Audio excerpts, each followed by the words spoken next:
something to say to me, then say it to my face. What it's all about, why you're bailing out. Think you owe me an apology. Just say it to my face. You're sorry.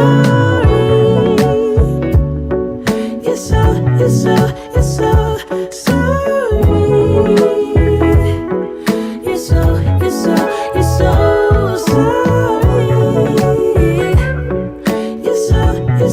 You're so sorry.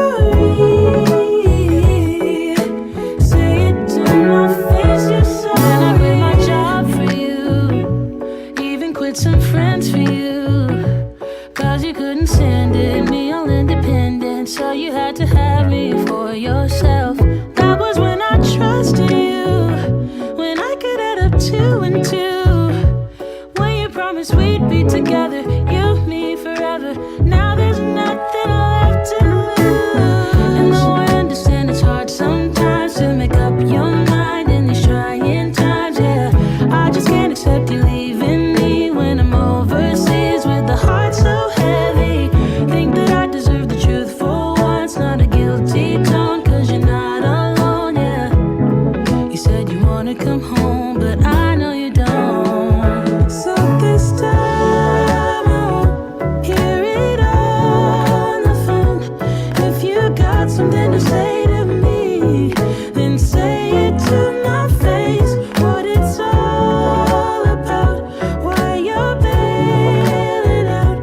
Think you owe me an apology. Just say it to my face. You're sorry. You're so sorry. You're so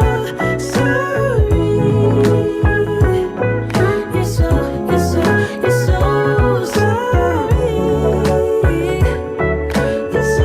sorry. You're so sorry. Say it to my face. You're sorry.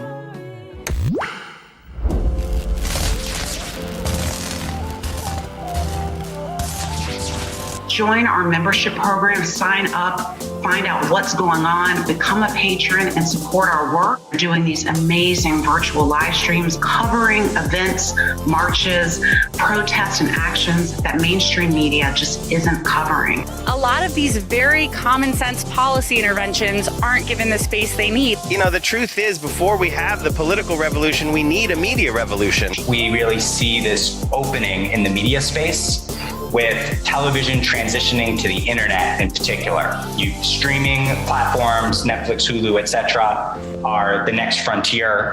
And we're not mainstream media. You're not getting a 10-second clip and a very watered down, whitewashed version of what's going on. Having a media company to support these kind of movement efforts is extremely valuable. People want to talk to us because they know that we're talking to the people. We need a dedicated, empowered, honorable base of people who are willing to fight for what they believe in. This needs to be all of us, not just like watching great content, not just sharing great content, but taking the correlated action and making sure that together these movements are more effective across the board.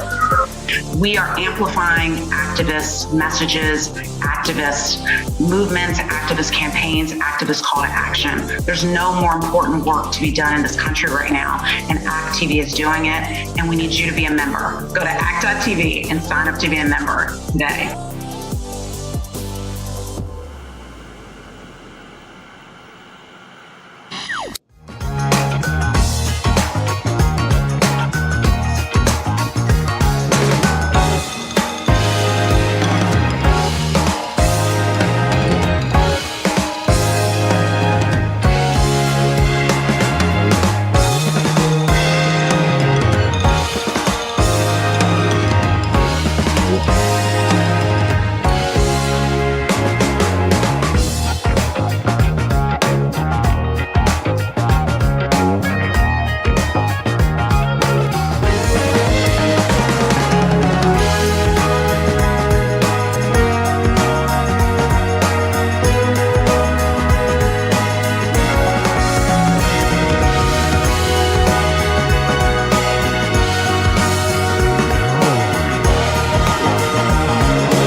The Benjamin Dixon Show is only possible with listener support. Go to www.patreon.com/The BPD Show. Good morning and welcome to the Benjamin Dixon Morning Show. It is Friday, April 22nd, 2022. Thank you so much for joining us as always on Fridays. All right, we haven't done it in a while, but I'm so glad to have this morning Pastor Anthony Galloway, who joins us regularly on Fridays, as well as our brother, Dr. Carl Mack, who is our historian here. Good morning to both of you gentlemen this morning. Good morning. Good morning. Good morning. I got you, Dr. Mack. All right, man. I hadn't spoken to you, my brother, since I sent it to you. So give me your thoughts. Oh, I bought several of them and I've been handing them out like candy, and it's starting to break the bank a little bit. But what I can say is not only have some of the teachers that I've gifted it to started to use it in their classrooms, but it is also a gift for a below the line history segment that we have at our church, where kids do below the line history and they need to go find sources different places. Well, funny you should mention it. The gift that I gave them for a belated Christmas present is working as a good source. So I appreciate it. Man, wow. It's my pleasure. I just want to let you know that I finished an all women's calendar, all Black women's calendar. Hey. And now, as we speak, the reason I'm looking so rough is because I'm burning the candles on both ends and in the middle, working on an all sports calendar. So stay tuned. Okay. Thank you so much. I appreciate you. Absolutely. Well, since we are there, and that is always where we start each morning. Hey, Google, and that, hey, Google, what happened today in Black history? Charles Houston was born in 1895 in Washington, D.C. A military veteran of World War I, and a graduate of Harvard University, he was the first Black person elected to the Harvard Law Review. As the dean of Howard University's School of Law, Houston trained nearly 25% of all the Black lawyers in America, including Thurgood Marshall. With the NAACP, he fought against all-white jury convictions, segregation in public education, specifically law schools, and restrictive housing covenants. Houston passed away on April 22, 1950. Adapted from Black Heritage Day calendar by author, lecturer and civil rights activist Dr. Carl Mack. Wow. There's not much more to say, man, about that, brother. I think the one thing that stood out so much to me early in my research about him is that, as a person trying to increase the number of Black lawyers, that his DNA was on 25% of all Black lawyers in the United States. Now, on one hand, you could say there's not a lot of lawyers, but on the other hand, when you covering 25% of the country, that's a lot of lawyers. Yeah. And so enough said about that, brother. Absolutely. BlackHeritageDays.com to get Black Heritage Days 4, which is where we draw. Dr. Mack, I absolutely love that. The calendars give all of us a level of grounding. Pastor Galloway, I was listening to you and how you all use it there. That's how we use it here. Like, it just gives us a perch from which we can take into consideration everything that's happening around us presently. And I know we talk about the calendar every day, but Pastor Galloway, if you would, just a little bit more on how history becomes the perch or the vantage point from which you can derive all of the things that you're doing over there.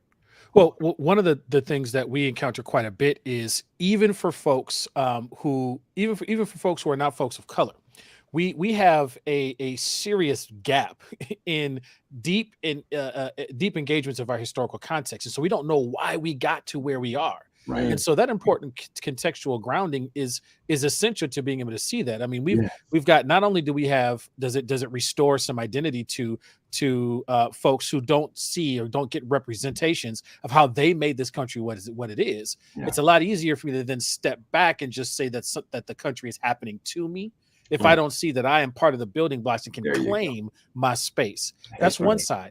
On the other side, we have some of our white parishioners and families who are trying to figure out how to connect in, or why all this baggage is here. And again, I look in here, and if I've only ever been represented a history that's myopic, that says all of history is black subjugation and white rage, and now I get to see, especially if you're talking about the NAACP, there's a whole lot of white accomplices that you never get a story about. So the only picture that I have in terms of trying to leave this fake mentality that is being generated now, because there is no cultural root to white supremacy, it's just supremacy. Now I get to say, oh, I can be like Lucretia Mott. I can be like Nicholas Chris, who posed in the picture with Rosa Parks that we see as the face of right racism, was actually accomplishing for the needs of that picture that was taken a year after the event. So it presents us a way to say, to address that history. We know healing doesn't happen until we address the stuff that's below the table. So that's how it's been used for us, and it brings a whole lot of folks into their activism in that way. Brother, you have absolutely warmed my soul this morning. Thank you. Good Lord. Thank you. Yeah. No, I absolutely. I think that it is important, Dr. Mack, for us to because without our history, it's easy for people to tell us that we don't have history if we don't know our history. And it's so easy for us to fall into the trap of not knowing the power from which we derive all the things that we do. So thank you for that calendar. And we want to make sure everyone goes and gets it, as well as the upcoming number 5 and number 6, the Black Women's Calendar and the Black Sports History Calendar. Doc, you have been extremely busy. I want to shift gears to present history. I want to take a look at Alexandria Ocasio-Cortez, who brought attention yet again to what happened on January 6th. I think it's incumbent upon us not to allow the distance from that particular date to desensitize us to what happened. And AOC lets us know in this next clip that it was nothing more than a trial run. Let's take a listen into that clip.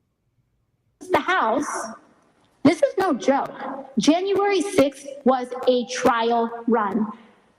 And a lot of people don't seem to understand that. It was a trial run. And they're going to come back and they win the House. Here's the thing, the technicality of what happened on January 6th. The only reason it wasn't worse was because Democrats had the House and they didn't have the votes in the House. If they take the House, then they have the votes to not authorize and legitimize the presidential election, whatever the results are.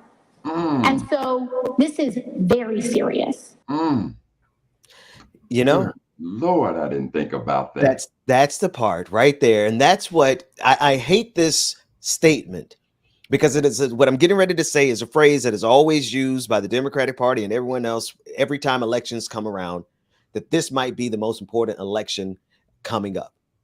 But when you consider in 2022, if we don't block these traitors from getting in power in the House, then it doesn't really matter now, does it, what happens in 2024? Because they have already set the model that they are going to reject the results no matter what. I want to start with you, Dr. Mack, and then go to Pastor Galloway. But Ben, you have to slow down. All of us have to slow down and understand exactly what AOC said. Of all the things that I thought about, it did not dawn on me that think about right now, what percentage of people in this country truly believe that the election was stolen? So now just imagine if the House of Representatives were owned by the Republicans. They literally, for the first time in history of this country, you talk about a peaceful transfer of power. They absolutely could not have certified that election. Think about that and think how close they are to doing that. So when she makes that statement, when we want to talk about our vote not mattering now, if we allow something like this to happen, then there is no more conspiracy. You are absolutely correct. Your vote would not matter. Just imagine if the House had been owned by Republicans and what happened on January 6th happened, and they did not certify the election with no proof of ill doing, not to the point that you could say the election was rigged. This would have been say goodbye to democracy. That's right. It is done. Unbelievable. I just didn't think about it in that context. Pastor Galloway. You got it. The words is out. I wasn't even thinking that was the direction that we were going. I was actually thinking about the challenge of as she was opening it up at being a trial run, Yes. saying that there's fomentation for other opportunities, and that's where my head was going. I hadn't even thought about the fact about the connection to the elections coming up. This is problematic. Now. I'm in a space of dealing with folks in active engagement across multiple. I got heavy critiques from a race and religion point of view of both of our parties and what happens in that space. But the unraveling of democracy and what it means to folks who have continually been pushed out of and marginalized. I think of the rulings that are happening around the Voting Rights Act in many different spaces. Like, you start to zoom out and put all those together into a project, and yet again you see you see this unraveling that's hitting me. So you kind of caught me flat-footed on that one. I was not thinking there. Yeah, I think about it all the time, Dr. Mack, and I really do appreciate the conversation that we had yesterday. I kind of been thinking about this for a minute, and to the audience, I apologize. My camera has gone out, but this is a conversation that must continue, because these people have methodically and systematically positioned every piece that they need on the chessboard to get checkmate on democracy. Yes. And the only thing that's left, let's be sure, let's go down the list. They have the whole of the judiciary. Yes. Right. Now, with the only thing that we've gotten any hope on right now is the pick that we had on the Supreme Court. However, Donald Trump's picks all the way up and down the judiciary, 80 picks while he was there, I believe over 2/3. That gives them the power to decide what is constitutional and what is not. Absolutely. And then if you look at all the state legislatures around the country that are controlled by Republicans, by Republican governors, Republican houses, and Republican led senates, they have the ability to call their own constitutional convention. Yes. And not yet, but they're getting to that threshold very shortly. And now they have fully demonstrated that they are willing and totally that they would turn this country over to Vladimir Putin versus the quote unquote woke crowd. Well, go ahead, Dr. Galloway. Pastor Galloway. Well, I'm on my way. The doctoral program is underway. Yes, sir. But there's a zoom out a little bit, because we are moving into a space, and this has been a trend for a while, right? There used to be this idea that all you had to do was marshal and organize, but at the end of the day, one thing that we would all agree on is that our collective voices coming together would set direction. Now we are seeing that political strategy is setting direction. More than that, and that has been something that's been eroding over time, and now we're getting to the point from what you just said, right? Think about that, and you can think about it one term in terms of one side, one partisan side, but also think about it in terms of what people believe about how democracy works.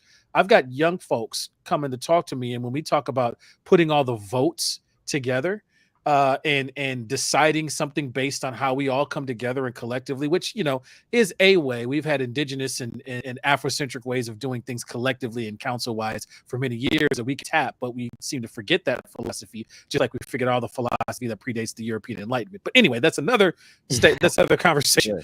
The big thing that I'm watching is where folks are thinking that all I have to do is collect all the voices, because what do we have? We have attention on the judicial. The judiciary is supposed to be separate. It's supposed to be a very different thing than a partisan pick all the way up and down the ballot to align a particular way of view. That's not democracy. That's no longer folks participating. And this would be a problem regardless of what party is doing it. But I think we should articulate the fact that it's been very clear that one party is attempting to do things that way versus the bring all the voices to the table way, and that can't be ignored. And so there's this is very problematic all the way up the board, because when you do that means that what we have access to in terms of making the world that we want to see starts to be limited to the things that are not healthy long term for humanity. And Brother Galloway, if we step out and being, you're talking about stepping out and putting all the pieces together. Well, let's just go back for a minute. Not too far back. We get the election of the first Black president. Mhm. Now, under him, now you start seeing the ramp up of police misaccountability, no accountability in police. Then that gives way to these three sisters, Alicia Garza, Opal Tometi, Patrice Cullors, putting together a slogan that revolutionized police accountability, at least in my lifetime, called Black Lives Matter. And now we watch the advent of technology give Black Lives Matter reality. Then all of a sudden this pandemic comes in, we're all quiet, sitting there. When we watch Eric Garner get choked out, when we watch Tamir Rice, when we watch Philando Castile, for some reason it just didn't resonate, but now God shuts everything down. And we're there to watch May 25th, 2020. We were able to just watch a grown Black man die with a man on his knee, with his neck on his knee. So now these things are coming together. And then what is their response to it? Their response to the first Black president is to put the most inept, unbelievable individual you can imagine in arguably one of the most powerful political positions in the world, -45, Trump as president of the United States. And then what does Trump start doing? I'm saying, folks, look at the chess pieces. Trump starts all of a sudden, he's putting these people in the judicial ranks. Not only did he do, I think he got 2 for the Supreme Court, but now through all of the other courts throughout the land, he starts putting them together. And now when the election comes up, now you see this, as AOC said, this trial run towards this. And then once that election happens and you elect the Biden and the first Black woman as vice president, what do? They ramp up their game and say, we must now prevent them from voting. So throughout the South, we start seeing all of these efforts around voter suppression. Yep. Family, if we're not careful, they're going to have all of their pieces. It's like Putin. If you want to compare this to Putin, before Putin invaded Ukraine, he put all of his pieces all around Ukraine. He put all of his pawns all around Ukraine before he started. And once he started, he'd have everything in place. That's what we're looking at now. And that is exactly what is happening in this country. History is very clear that every time we as a people begin to show any signs of progress, and heaven forbid that progress be major, such as, during those 3 big amendments that got passed, the 13th Amendment in 1865, which ended chattel slavery, the 14th Amendment passed in 1868, which gave us citizenship, and the 15th Amendment in 1870, which gave Black men the right to vote. When those 3 amendments came in, they ramped up everything. You had the advent of the Ku Klux Klan, you had Black codes, you had all of these things to take place. This is exactly what we're looking at right now. And if we're asleep at the wheel, as AOC has said, as history is saying to us, you want to talk about taking America back again? That's they right. are well on their way to doing it. It is incumbent upon us to stay focused. And Brother Galloway, when you talked about such the importance of history, to understanding how we got here today, this is, again, it just all comes so full circle. My heart is so full today talking to you and being about this, because it's providing clarity to me even deeper than what I thought I understood. I just thank God for you brothers on this conversation. But Brother Ben, I don't know who it was, but Brother Mac, somebody I was on this show who mentioned that we are in our 3rd Reconstruction, and it made me go, whoa. Because that pattern that you just described, right? Yes. The first Reconstruction, advancements, the federal troops were protecting the lands, and then you just described that with the amendments, and then the backlash that comes from it needs to be a part of that thought process. Our second Reconstruction, right? That advancement in the more recent arm of the civil rights movement had a backlash throughout the 70s and 80s that seeded the de jure racism. Look at James Lowen's Sundown Towns, right? You can see what that looks like. And then I can't remember the guest that said it on the show, but that they were saying that the election of Barack Obama marks the 3rd Reconstruction. That's right. And you have the advancements in a whole lot of different areas that went along with that, the audacity that people began to give, and then you've got to have the backlash. You got that. Oh my goodness! Like and what do, again, our pre-European Enlightenment Dinkra symbol philosophies have, right? That Sankofa. know your past so you can know your future. Go back and get it, right? So we're in this space. So I have to think about then, if that is true, so too then is our responses to that, because in that Reconstruction period formed the foundations of Tulsa. Now, of course, we had to see the continued backlash of it, right? But our response had been the self-autonomy, and as long as we can protect the autonomy in a way that doesn't have, we will. So we know the next set of patterns, right? So that advancement, autonomy, things like that. I've got an apartment building in the area that we're working with that had created its own food co-op and rent co-op, so that anybody who suffers in their rent or is behind and stuff like that, they built their own little table to make that happen, and they're close to buying the building outright. Wow. There are these, when we start to think about what we do now, there's one thing to look at a system that does what it's designed to do, right? And it's been co-opted. So what response can we have? There's some of us that some of it that goes, how do we build that? But I look at AME church traditions. When folks was treating us in a kind of way, we started building HBCUs. When folks was treating us in any kind of way, we started building our own business co-ops. The one standing building left after Tulsa was the AME church in that space, because they had let it set enough ground that folks was like, I ain't messing with God in that regard. So when Denmark Vesey's quote unquote slave revolt, which was not a slave revolt, that's the story that was used to kill all those folks in that time.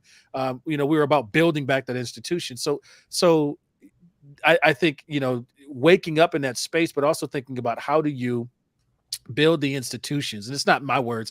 Elder Mahmoud El-Khati, a well-known professor at Macalester College here, historian, father of Stokely from mint condition.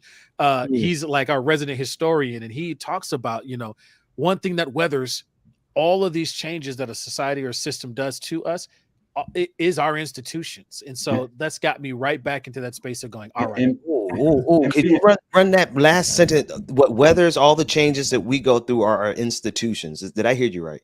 Yeah, when I'm talking about Black institution spaces, like there's our responses to what we know that white body supremacy does. We build institutions. Those institutions weather. Now, it's not easy. That's right. Right. That's right. But we have been in the practice of institution building that has gotten our generations through, even as we weather the storms that the U.S. does as it moves and fluctuates these different places. It's been a consistency of those things, both official and unofficial institutions that we have created to weather some of those things. It's got me starting to think about putting an eye towards that as we see what's happening around us. And Ben, let me jump in again, because I want to give some context to what Brother Galloway has just said, Pastor Galloway has just said, to help us to understand. When he talks about that first Reconstruction, and I've already given you the advancements that were being made, and he talked about the federal troops that were protecting us. You got to remember that their response to it, their backlash to this, was the Compromise of 1877. That's when you had Rutherford B. Hayes and Samuel Tilden sitting down, because they were arguing over this transfer of power, the presidential election of 1876. And Tilden said to Hayes, you know what, I will give you the White House, but in return for that, you must take all the federal troops that are in the South protecting the Blacks. And they agreed to it. And the backlash was enormous. January 6th, in case you don't know what the backlash looks like, it looks like January 6th. Now you come all the way up to the modern day civil rights movement, right? Now you get that. What was the backlash to it? One element of the backlash was, we got to find a way to imprison them again. So now you see something as simple as the 3 strikes law. Who was part of that? Clinton and Biden. They were part of that, right? Thinking they're doing the right thing. And look at the mass incarceration that happened just on 3 strikes. And that's just one piece of the backlash. Now you get the election of President Obama. And what is their response? What is the backlash? We're going to put the most vile individual we can in what we consider one of the most important positions in the world. So these things are happening. History is very clear about that. So I don't want people to think, that we're sitting up here talking conspiracies. But Pastor Galloway, I do want to say this. I do want to ask you this question. When you talk about the role of Black institutions, clearly there has been no other Black institution at the forefront of our progress than the Black church in this nation. And so, with that being said, and being, you're always showing us these right-wing folks in the church who are using their platforms to push hatred in the name of God. And so, Pastor Galloway, my question to you is, why is it that we haven't heard from the pastors of these big black mega churches? You know, when it comes to them making the damn money, you know, I don't want to go down with the 3 P's, pimp, prosperity, preaching. I don't want to go down there. But why is it that we can hear from those folks, those wolves disguised in sheep clothing on one side push such hatred, but we cannot hear from our institutions in a bold and audacious way, unapologetic way to talk about, because they are, whether we want to or not, they are influencers at a tremendous level. So tell me, please help me to understand. So this has been problematic and actually frustrating for me as a baby preacher, right? You know, my Bishop John Franklin White in the 4th Episcopal District of the AME Church, the Council of Bishops in the AME Church have been loud and proud on a lot of these issues that are coming through, right? But out in our space, the mega church is not the is not the representative. There's an undue power in terms of the microphone in that regard. Because the vast majority of churches, in fact, the vast majority of black churches are less than 300 members, right, across the country, right. And so while bishops of the denominational side have been loud and proud, they just don't have the airtime of mass mega church spaces, and that's a problem that we see not just in the church space but in many different areas, right? If we actually look at our polling, you know, the whole time we've been talking about this, our polling doesn't match what we actually see and have been talking about in this regard, because the vast majority of the country, you know, thinks a lot more along the lines that we're talking. So you know, but that also brings forward an opportunity, because the ground game can work. AOC is an example of the ground game. And that's part of the challenge that I'm in right now, is how do we collectivize our ground game? You may be able to have a big giant platform over here, but I'm talking to folks on a much personal level, and that lasts longer than the talking points in the big in the big tent over long-term periods of time. The challenge we have now is, can we get to the long-term piece where that ground game works before somebody dismantles it? And I think that's driving some of the urgency and the use of that. And so I don't quibble about Christianity that ain't real Christianity. So when we start talking about the cultural Christianity or that has been created, that isn't rooted to this Afro-Asiatic tradition that I'm practicing, I don't feel the need to speak on their behalf. Ben, I hear the music. Before we go off, Ben, please let me just say this. Ben Dixon, I want to tell you right now, black man, I love you. Hey, man. Galloway, I want to say to you, black man, I love you. And you both have just filled my heart this morning. Thank you both so much. Hey, man, it's always a pleasure to be here with you, Dr. Mack. We're going to take a quick break. When we come back, we'll have more of the Benjamin Dixon Morning Show right after this.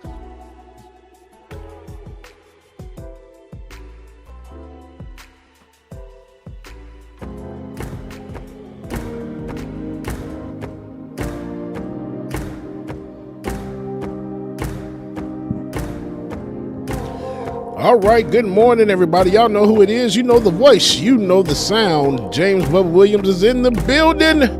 DJ Exclusive, happy Earth Day, y'all. So what else better to do than play Earth? Light it up. Good morning, everybody.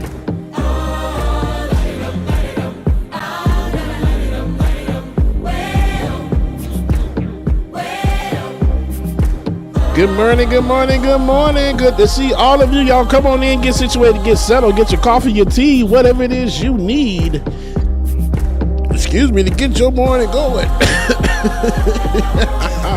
Good morning, everybody. Yeah, look, I'm in line with the stars, I'm in sync with the earth.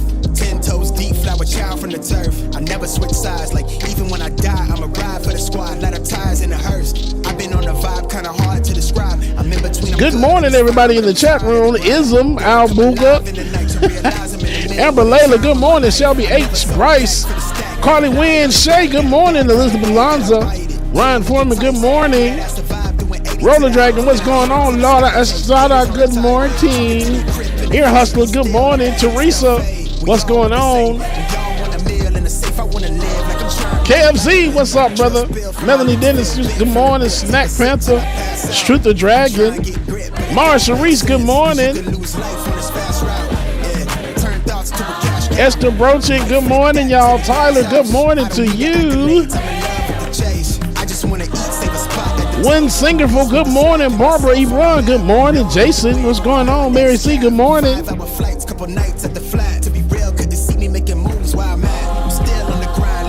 Hey, y'all, Walker, good morning. Six Dragon Daddy, good morning to you.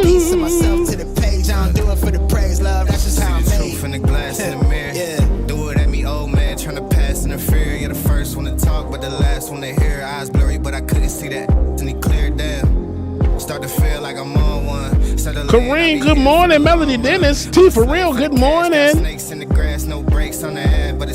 Elizabeth Lonza, you as well too. Infinite Content, good morning.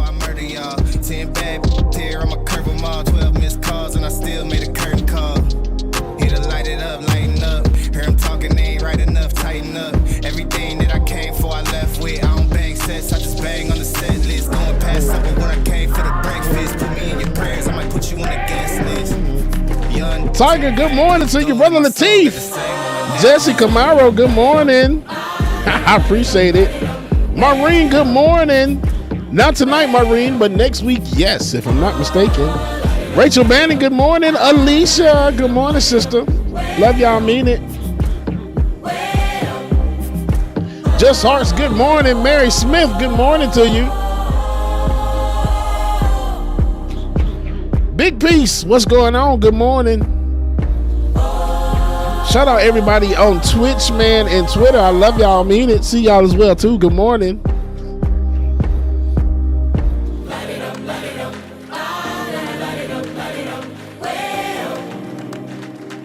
All right, y'all, welcome back to the screen. My brother from another mother, Benjamin Dixon. Good morning, y'all.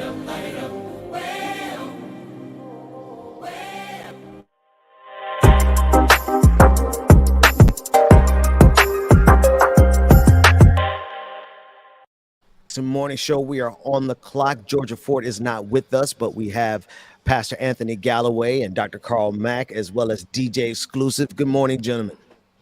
Good morning. Good morning.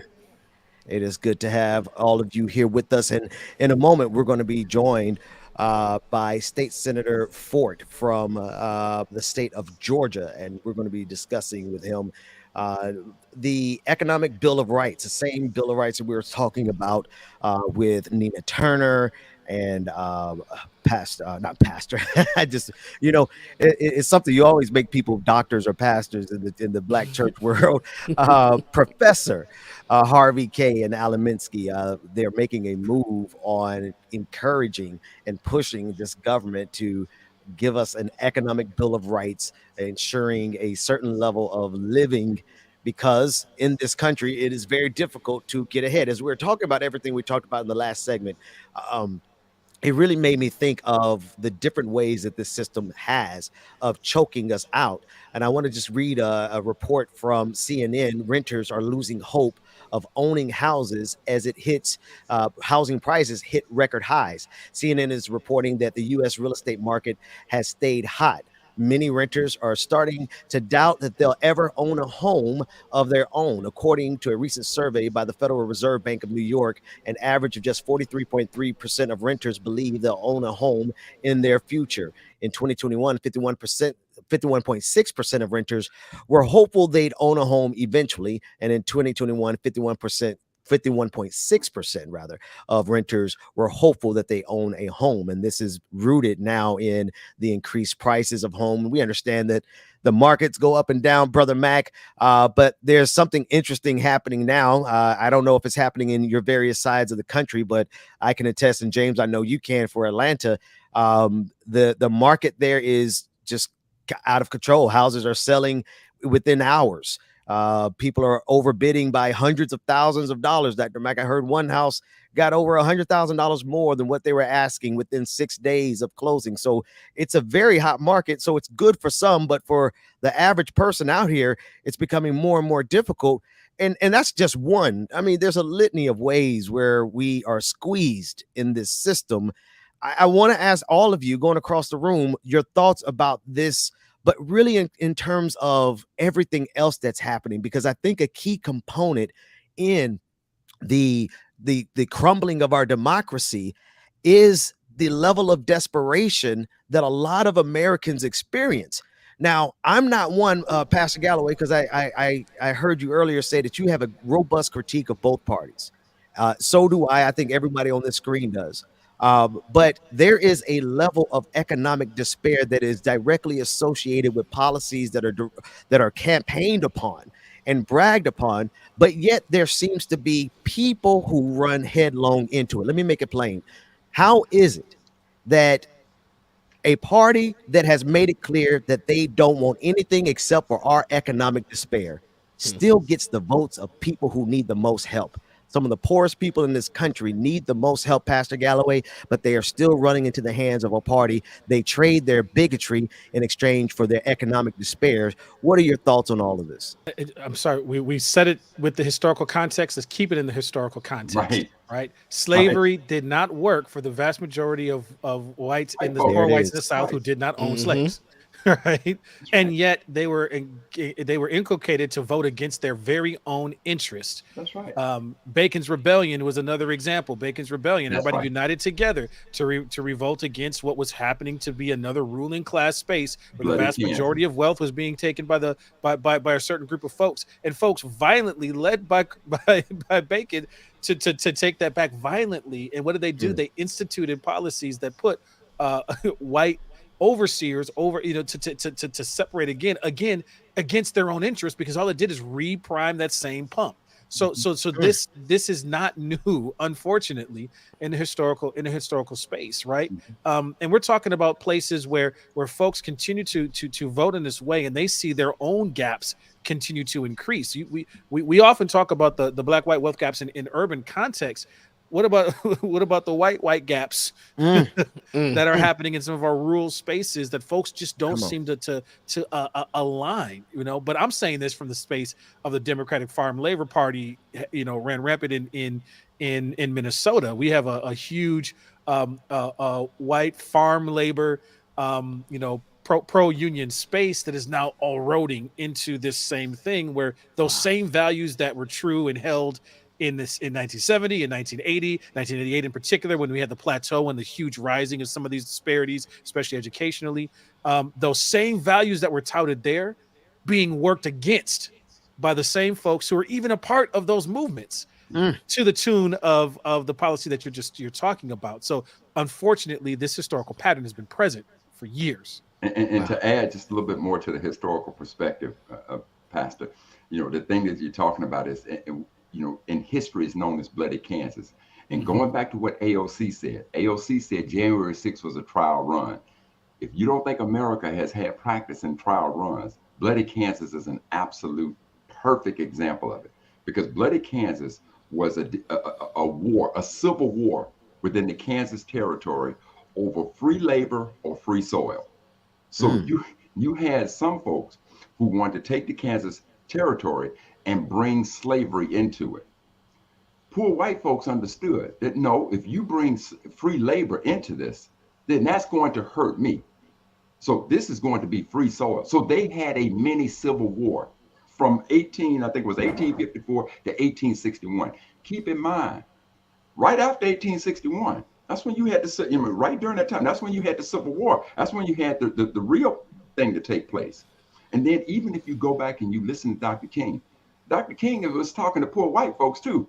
Right. And while you sitting there thinking it's okay to have your foot on my neck, they got their foot on yours as well. So to that point, these things happen. But now, not only is it in housing, where we're seeing housing prices skyrocket.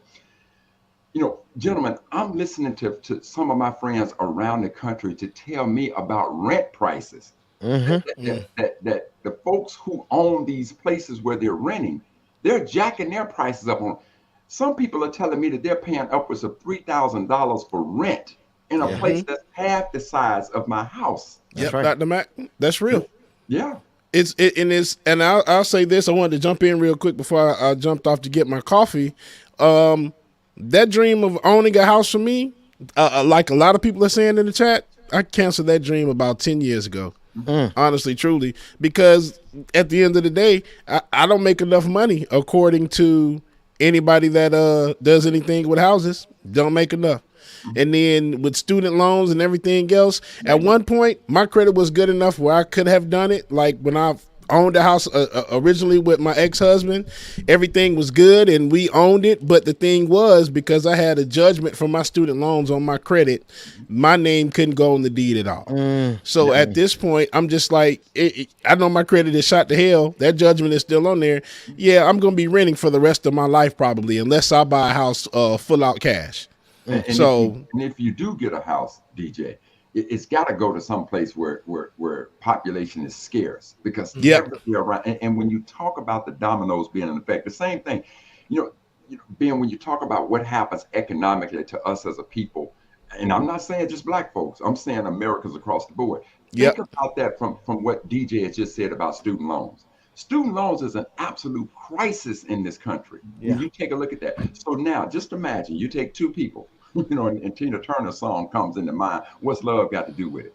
You take two people who have gone to college and all of a sudden they say they're in love and they want to get married. Both of them college educated. What is the loan? What is their debt just based on student loans when they start that relationship? And now they want to go out and they want to have this grandiose wedding. Now that adds to it. Then they done graduated. They got to get new cars. They got to try to get a house. Look at the mountain of debt that your love has to survive. And I've always said there ain't no romance without finance.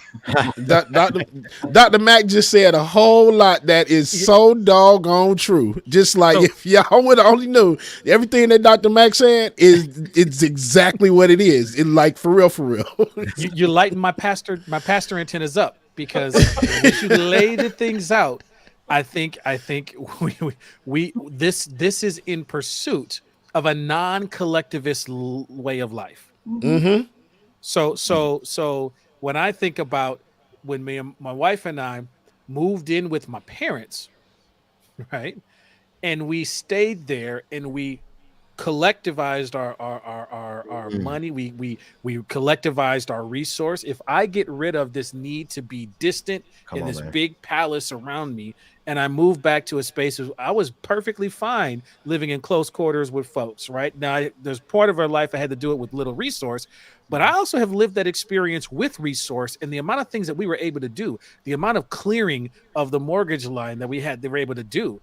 We are now, because some of my family members pooled together, lived together, collectivized together, we've got a plot of family land that we can build on, and we want to save money to it. It's not a thought.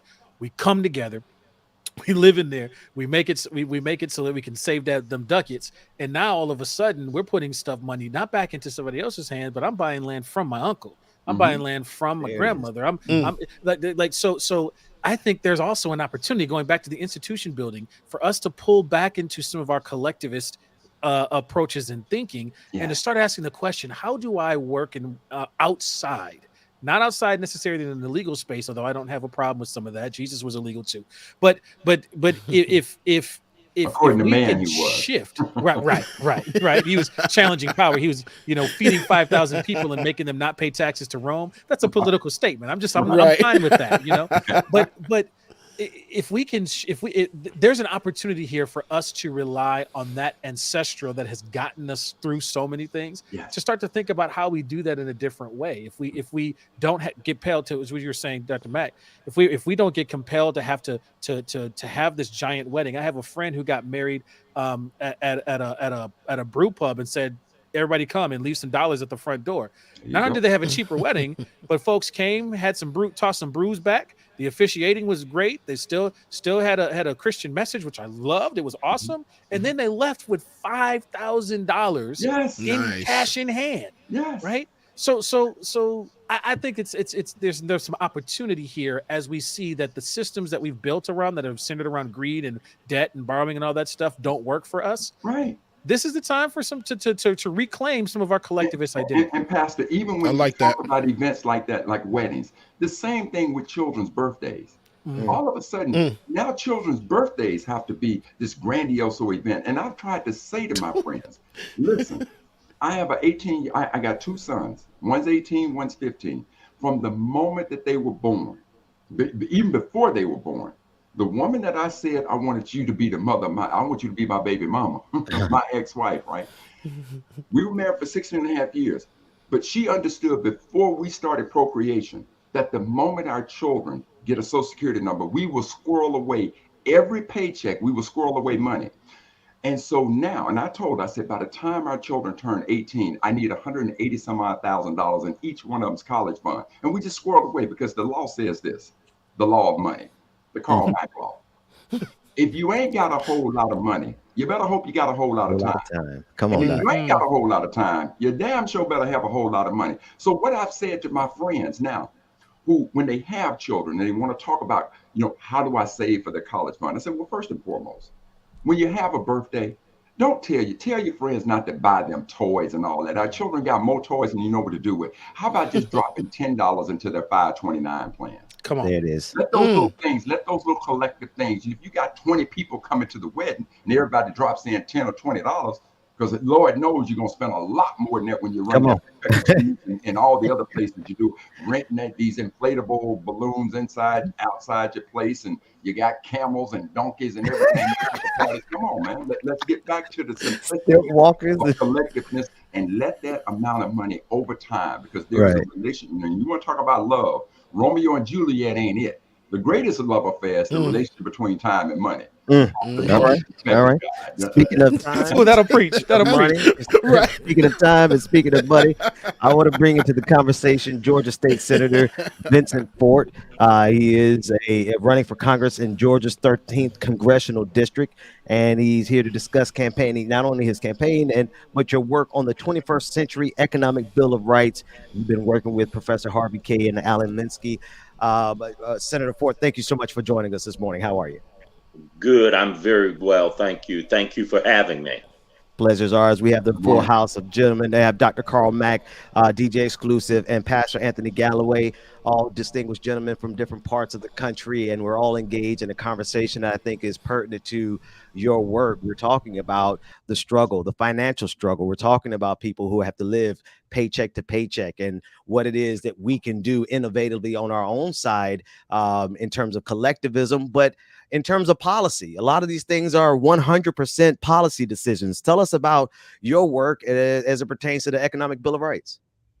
Well, I've been talking directly with Alan Minsky, watching, as a matter of fact, watched part of the program that you had with them. So this issue of economic rights is absolutely critical. First, we, particularly African Americans, we have to understand that we need to move some of these economic issues from being an issue or being a privilege to a right.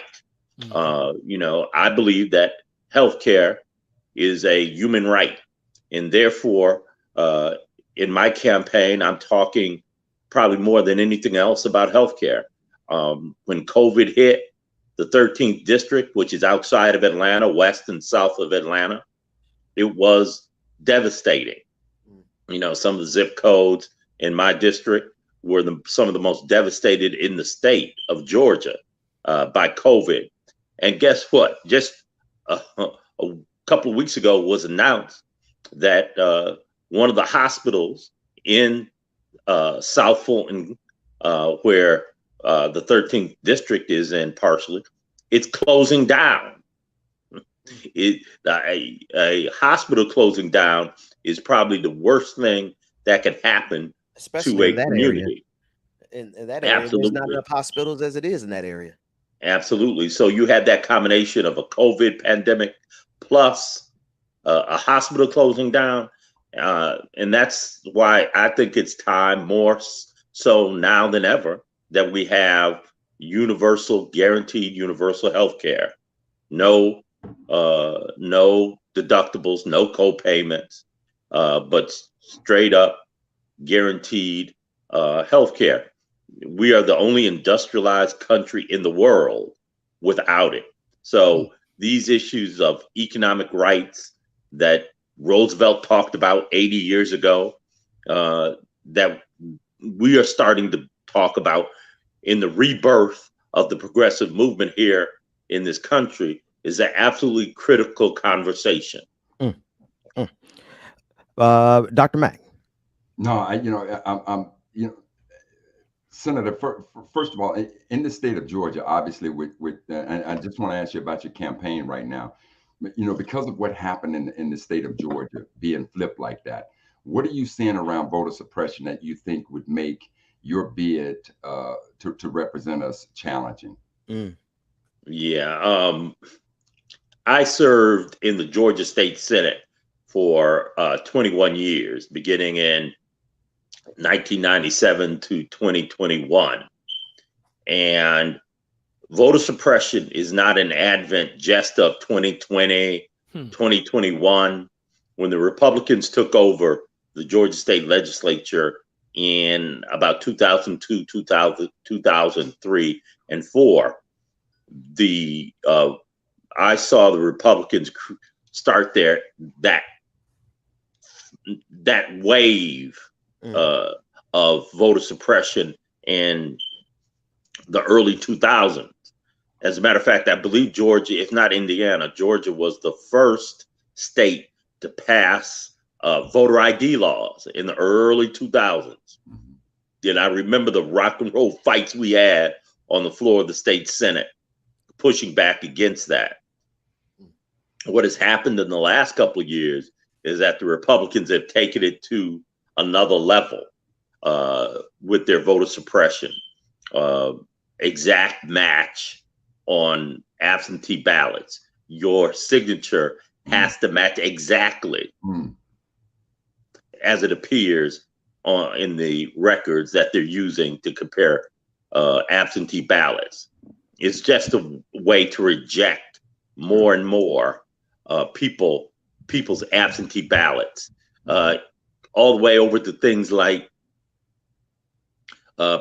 making it illegal to give someone water who's standing in line in the Georgia heat. So, voter suppression is absolutely critical issue.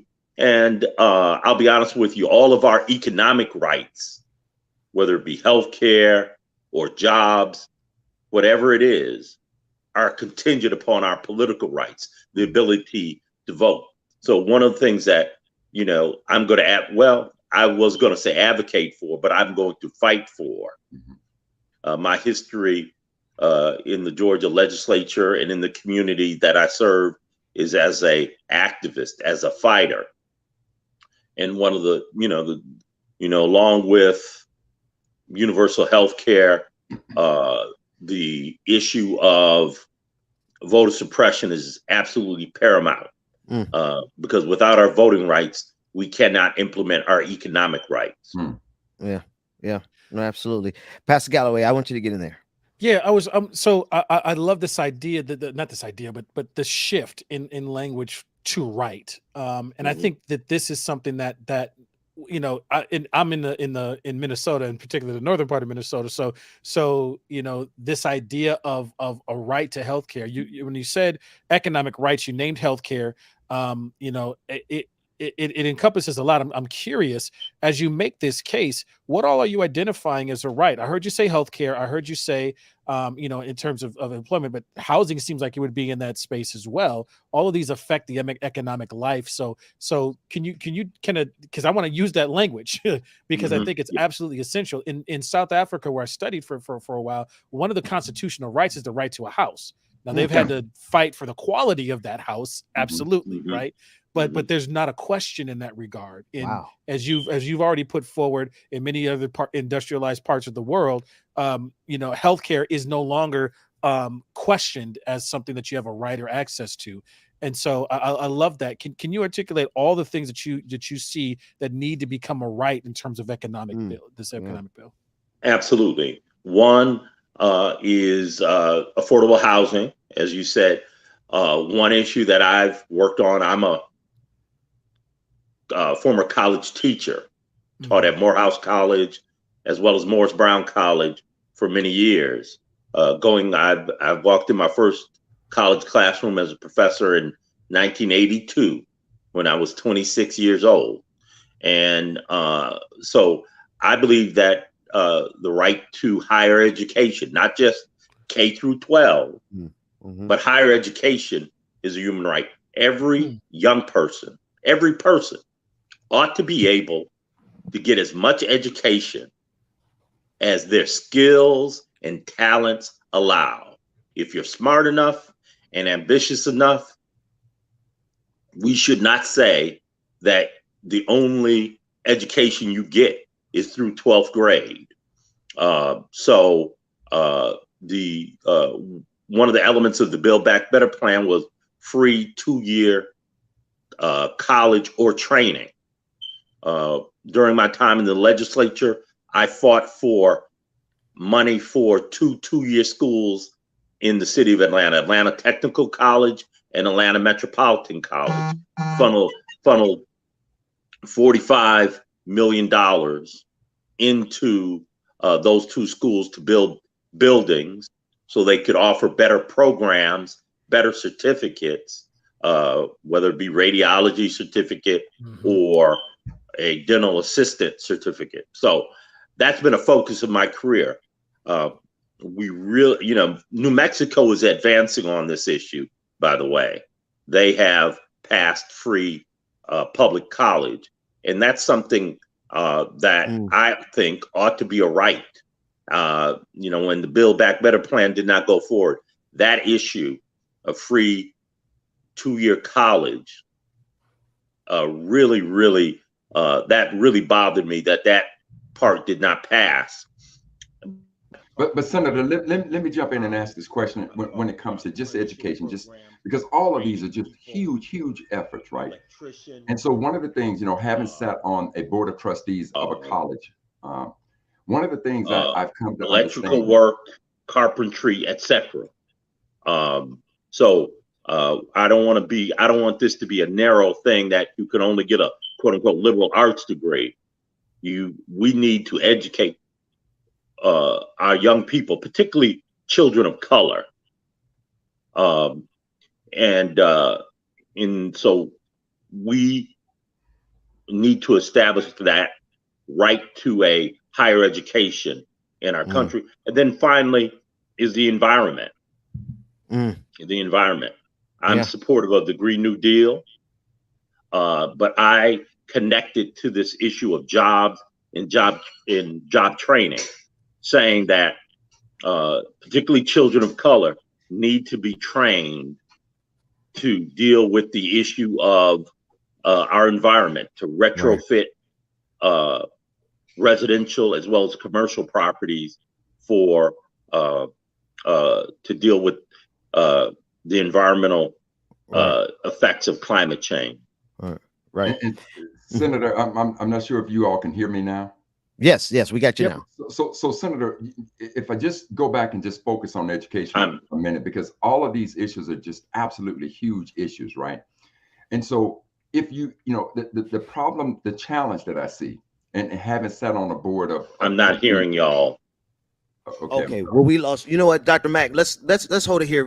Sure. Senator Ford, we're going to have to get you back on another time to talk a little bit more about this. We're coming up at the top of the hour already. I want to thank you for coming on and talking about this economic bill of rights. We definitely are going to support that.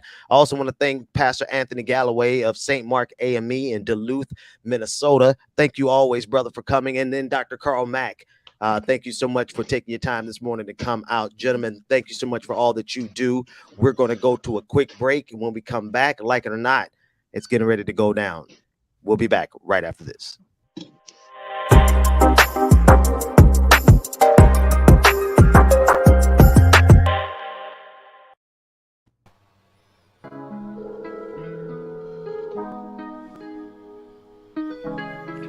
All right, y'all, make sure that you stay tuned. Like it or not, it's starting up next here on the Benjamin Dixon Morning Show, y'all. You don't want to miss it. Good morning, everybody. Shout out Mama and Daddy that's tuning in and checking us out. Shout out to Shelby, Ezra. Let me see who else I missed. Shay Dragon, good morning. 1ATL Country Boy, good morning to you. Tracy Jones, good morning. Shay Dragon, Promises Manifested, good morning, y'all.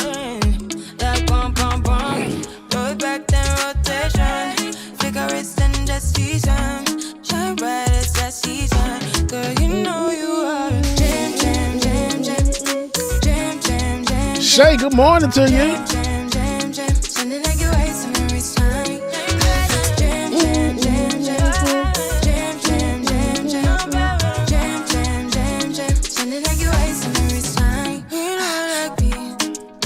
Katrina, good morning. F8L Flaw Dragon, good morning. It is he is I am here. T Tweety, good morning.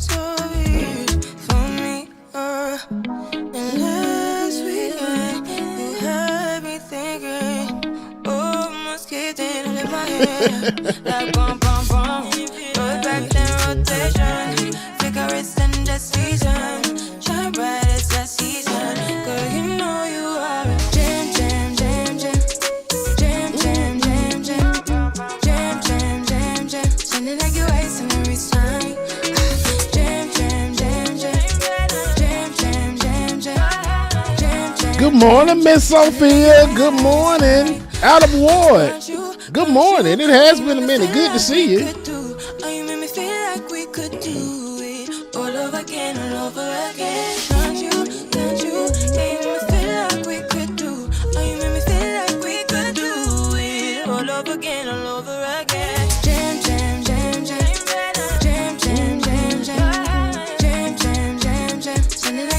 Amber Layla. Ooh, Amber, I'm not sure. This one doesn't have a song artist, but it's called Jim. Promises Manifested says, oh, Promises Manifested, you took it away. I was just about to read it.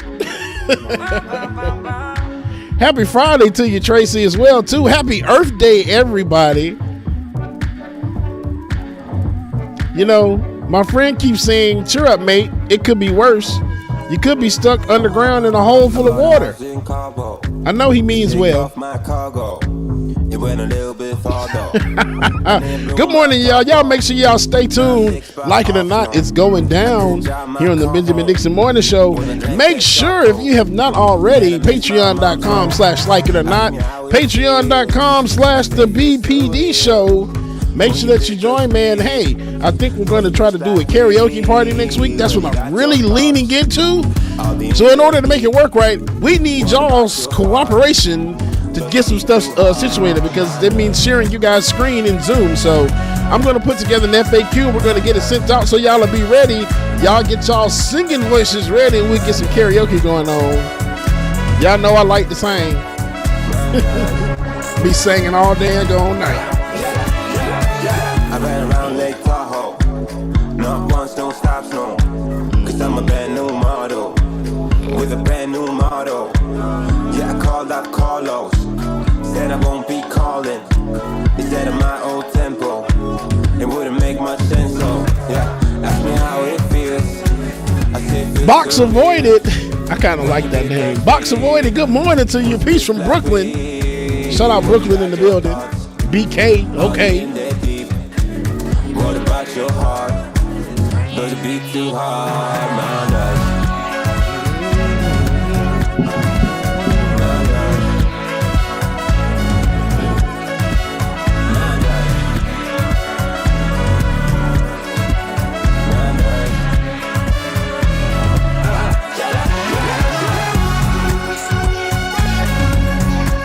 Laura Estrada, we can try it. I mean, it could work. In theory. I'll see what we can do, Laura. I'll see what we can do. Razorback, it's karaoke. Everybody can sing in karaoke. It doesn't matter if you can sing or not. It's karaoke. I think karaoke translates, Six Dragon Daddy helped me here if I'm not mistaken. Karaoke translate into bad singing if I'm not mistaken. Am I right? Am I wrong? We'll see. Somebody will let me know.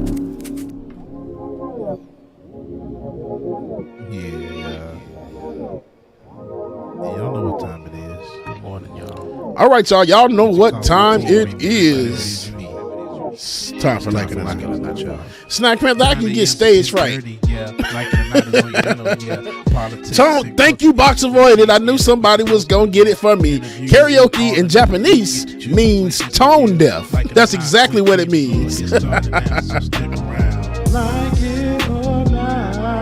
There we go, Promises Manifested. What do you call a parade of rabbits hopping backwards.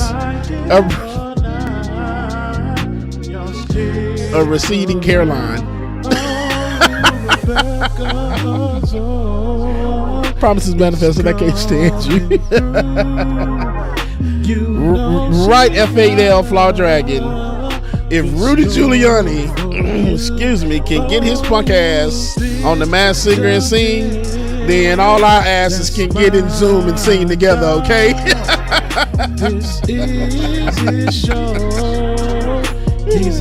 That was an awesome comment, F8L. I love that. DJ exclusive. Y'all know who I am. And speaking of Rudy Giuliani, y'all make sure y'all stay tuned, man. Like it or not, it's coming up next. Like it or not, it's going down. Like it or not, y'all stick around. Oh, thank you, Fatal Flaw. I appreciate that. Because you know I'm going to say F8L everything. I'm going to say the whole name.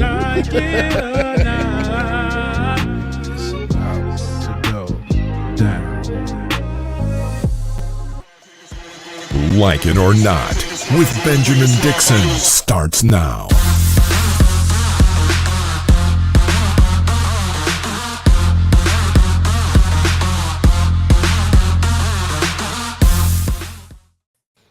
Good morning, good morning, good morning, good morning, good morning, good morrow to all of you. Guten Morgen and welcome to Like It or Not. Well, we are free to tell thy truth. And not careth who doesn't like it.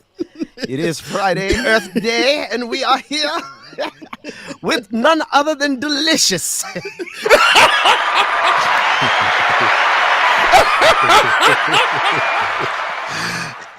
All right, y'all. Thank y'all for joining. We'll see y'all next week. Y'all have an awesome weekend. No, I want to welcome my brother from another mother. I got to do it properly. That is no way to introduce a grown man to people who haven't seen him in over a year. My sincerest apologies for giving an inside joke between brothers to an audience who doesn't quite know us as brothers yet. But Darren Smith has a long history with us, even if you've never seen him with us before. Welcome back to the show, my friend. How are you? Good morning. It's always a pleasure to join you, gentlemen. So thank you so much. It's been far too long, Ben, and we're not going to lay blame on anyone, but we appreciate the invite. And damn that, Darren. Lay all the blame. Okay, let me stop. It's been quite the journey, Darren, since we last saw. Hang on, let me turn around and look at the camera. You know, I don't ever look at the camera, especially when how you looking, man? Let's see.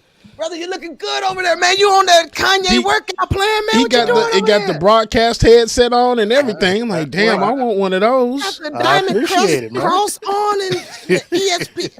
Man, you're looking like money over there, man. We miss you around here. You are our when we talk about sports ball, I know, you know, we all have our different gifts. I know a little bit about sports ball. When it comes to sports ball, for real though, we look at you, man, and you always give us some insight. What's been going on with you, man? What's like? Well, we got stories, but none of the stories are more important than catching up, man. What you been up to? Right. Just working and covering sports, man. Just got back from the Final Four a couple weeks ago when I covered Kansas, the University of Kansas basketball and football. So of course going down there for the Final Four, spent about 6 days down there celebrating my birthday while I was down there. And good thing is they came back with a national championship, so it was pretty nice. good.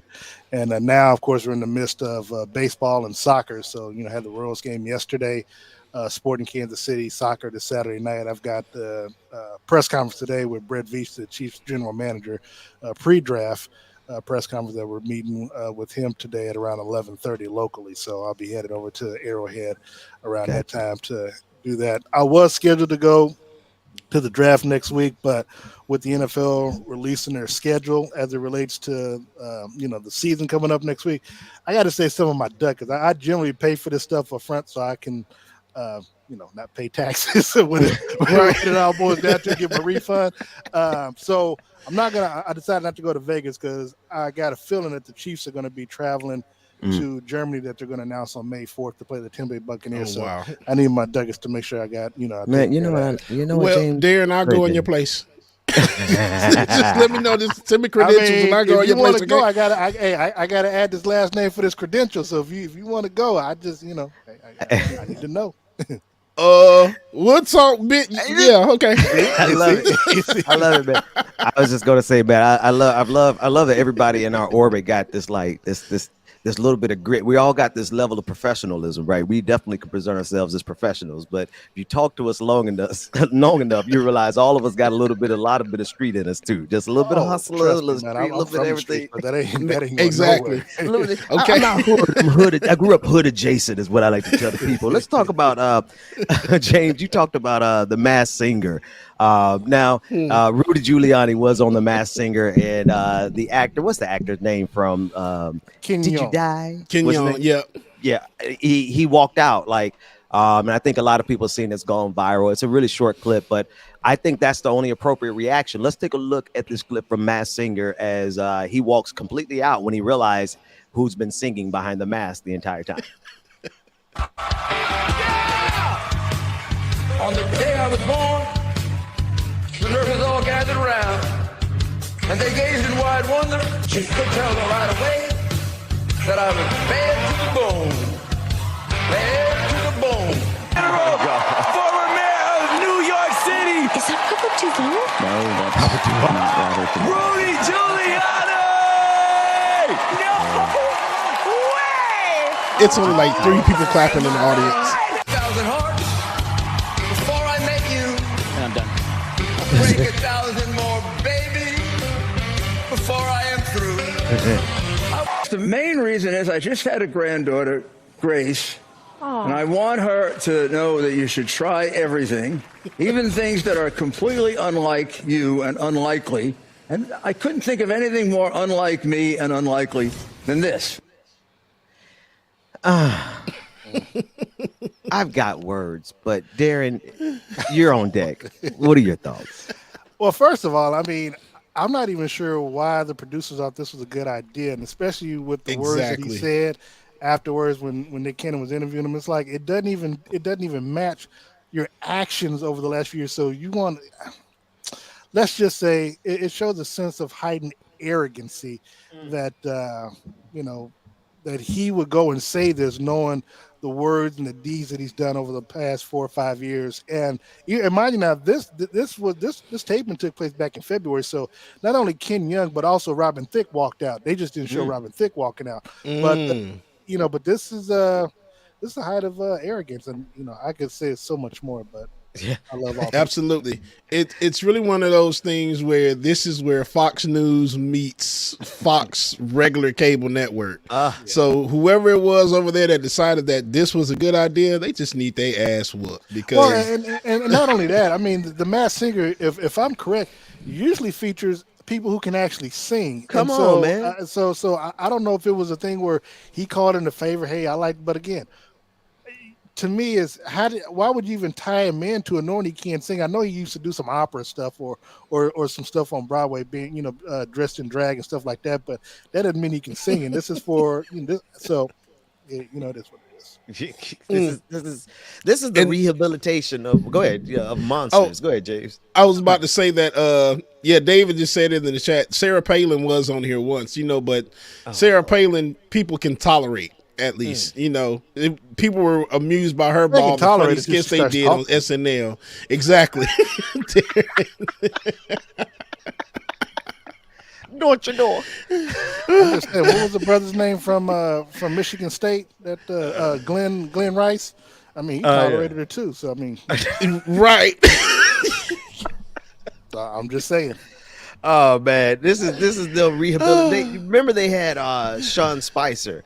He was a former press secretary for Donald Trump. Sean Spicer on Dancing with the Stars. They're going to let these. What are we going to have next, right? You're going to have David Duke, doing the wobble. Shit. Like where are we going with this? No, you'll probably have Mike Huckabee's daughter, Sarah Huckabee, on there, or the last White House press secretary. McEnany. The other chick. I mean, they're all going to be from the same ilk. What is her name? What is her name? Crazy chick. I don't know, one who just lied.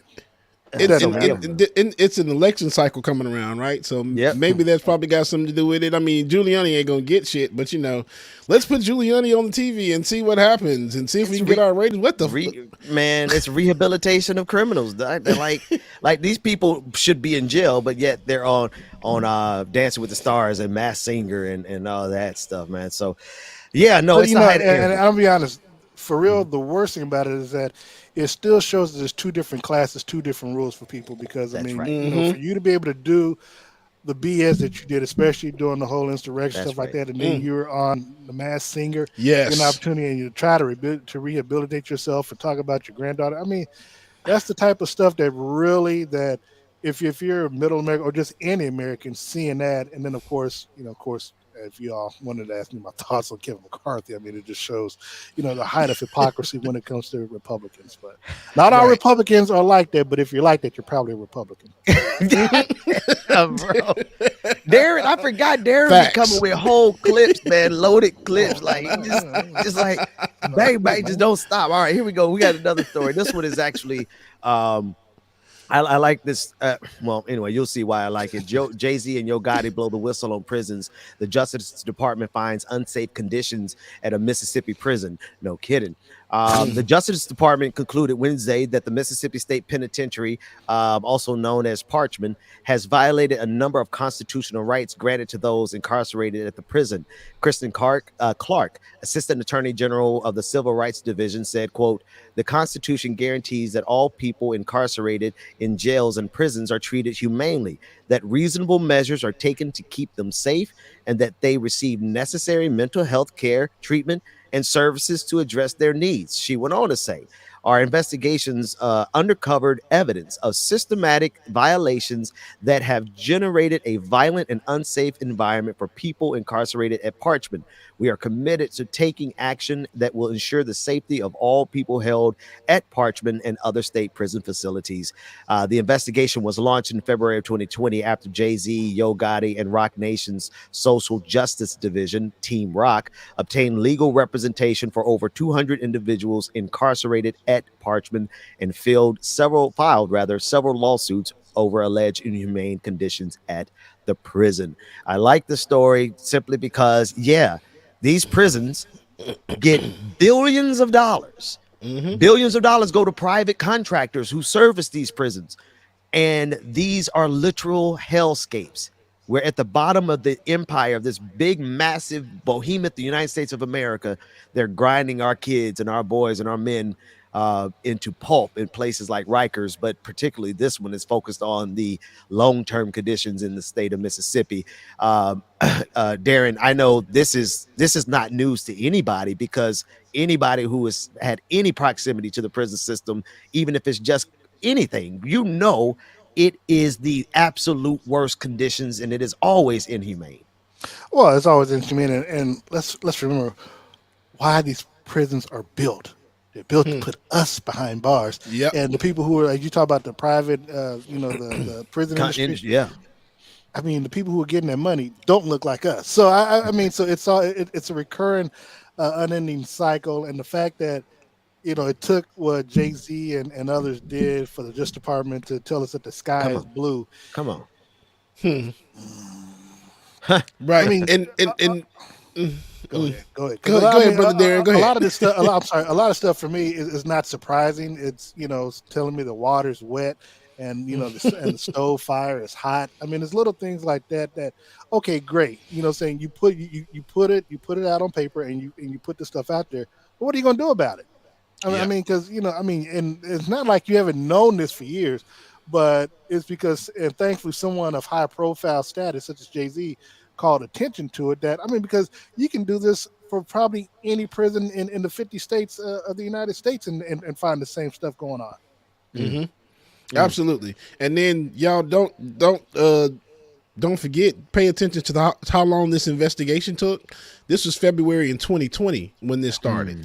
So over 2 years for y'all to complete this investigation. Right. I'm sure this investigation was completed a while back, and y'all probably tried to change some things ahead of time to try to get ahead of this. This is 2 years out, so it shouldn't have took this long. Come on now, we know the prison system is effed up, and these conditions in these prisons are unfavorable. So this 2 years, it's kind of just like a slap in the face almost. Y'all drug this on for the longest. And then the big question for me, James and Darren, is what are they going to do about it? Yeah, what are they going to do about it? I mean, that's a real good question. I mean, they'll pay lip service. They'll do some stuff. I don't know. I haven't read it in depth, so I don't know whether or not they're going to replace some staffers or they're going to upgrade facilities or just make sure that the prisoners are treated humanely. I'm not quite sure, but this stay in the press for a little bit, and then I think it'll just fade to black. Yep, that's just my opinion. Absolutely, yeah, absolutely. And if you're on a plane, well, hell, I don't care if you're on a bus. I don't care if you're riding a horse and you're sitting behind Mike Tyson. If the man, first of all, you don't even say anything but good day, sir. Good morrow. Yeah, would you like my seat? Exactly. Is there anything I can help? How is your mental health today, sir? Is there anything we could do for you? Mike, can I have your autograph? Or your autograph.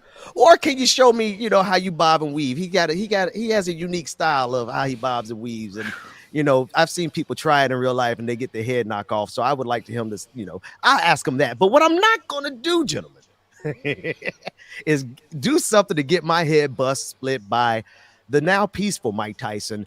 Watch this clip as this white man who's out of his mind, clearly drunk, but also drunk on the intoxication of white supremacy, white mediocrity, and white arrogance, get his ass head split by Mike Tyson himself. Let's watch the footage. Dude kept messing with Mike Tyson. Mike Tyson trying to give us some shrooms. You don't know how to act. Tyson looking out, man. That shit crazy.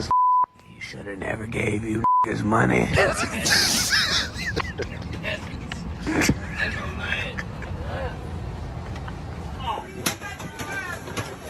Hey. Your nigga said. Mike, come on. Let's call back. Let's lose the horse. That blue flight. Boy just got beat up by Mike Tyson. Turn that way. Yeah, he got up. Trying to ask for autograph. If F around and found out was a person part two, I keep telling y'all keep messing with these people, man. They are regular people like you and I. They just got more money. That's it. But now, what was interesting when the highlight first came out. Of course, it tried to make it seem like Mike Tyson was the aggressor, and of course, try to put the onus on black man beating up a white guy. Then once the video starts coming out, everybody's like, you've got people, even conservatives, like, look, man, if you messing with Mike Tyson, you get everything that and he's not bothering nobody. He's trying to be chill. If you're harassing Mike Tyson, then you get whatever is coming to you, and that's look, man. We've had the conversation, and and the joke is out there. Well, if your girl says something to Mike Tyson, the first thing you do is ask, "Well, what did you say?" It's like, he just ain't gonna haul off and hit you for nothing now, because right. You have to realize you have to make a business decision if you think you're gonna confront Mike Tyson. See, it's the difference with that Chris Rock and Will Smith.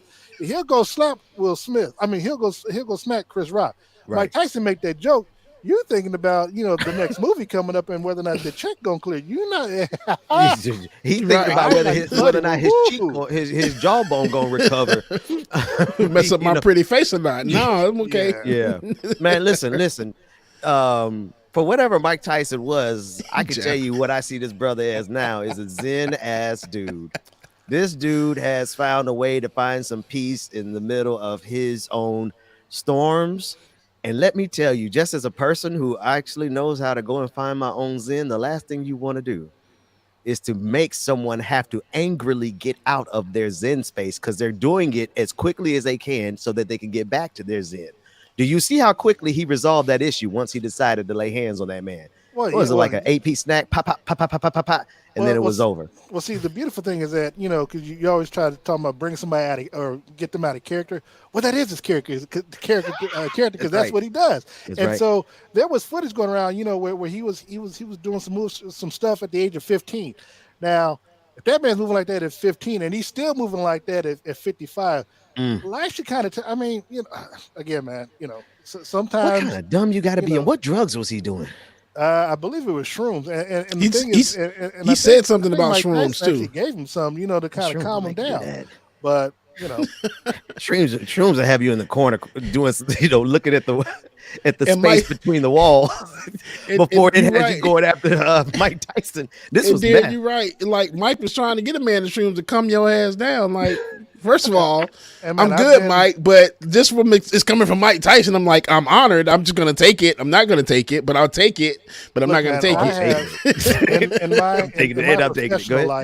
In my professional life, I've been blessed to have, you know, sit across. So I've interviewed Deontay Wilder and been to his fights and talked to him, you know, backstage stuff. So I've been where, you know, where he's across the table from me, where we're doing interviews.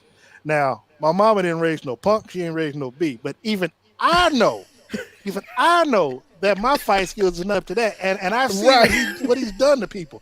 Now, if Deontay Wilder crossed paths with me and we have a different table, well, you know, I'm getting the gat. I'm not fighting this man straight up. Okay. Wait. Thank you. You know, I mean, mama didn't raise no fool. You know what I'm saying? My pastor didn't, you know, raise no dummy. And God gave us, you know, a discerning mind, hearts and mind. And so, you know. Right, because this ain't Friday. I ain't trying to fight Debo. No. This is also the reason why I don't do drugs, because drugs can mess with your mind and make you do certain things. Yes. It depends. I'm about that life, but I ain't about that life. We don't do the same drugs, because I don't know what drugs that man is doing, but marijuana ain't never made nobody do something stupid like try to fight Mike Tyson. I tell you that much. But listen, when you talk about ain't raising no fools, y'all reminded me. We're gonna go to the next story. Y'all reminded me of the story of I was riding at Coral Square Mall down in Coral Springs, Florida, and I pulled in and I was trying to get a parking space. Y'all already know what it's like trying to get a parking space. And this little car, you know, I don't know. I figured it was, I don't know who it was, but they cut me off and jumped in front of the space and got the space from me. And I said, the devil, I got up my car. I was like, ready to go. Y'all done gave me a reason to act like a Negro. And out jumped three brothers, all about 6'2", 6'3". And I said, you gentlemen have a good day. I hope you enjoy that space.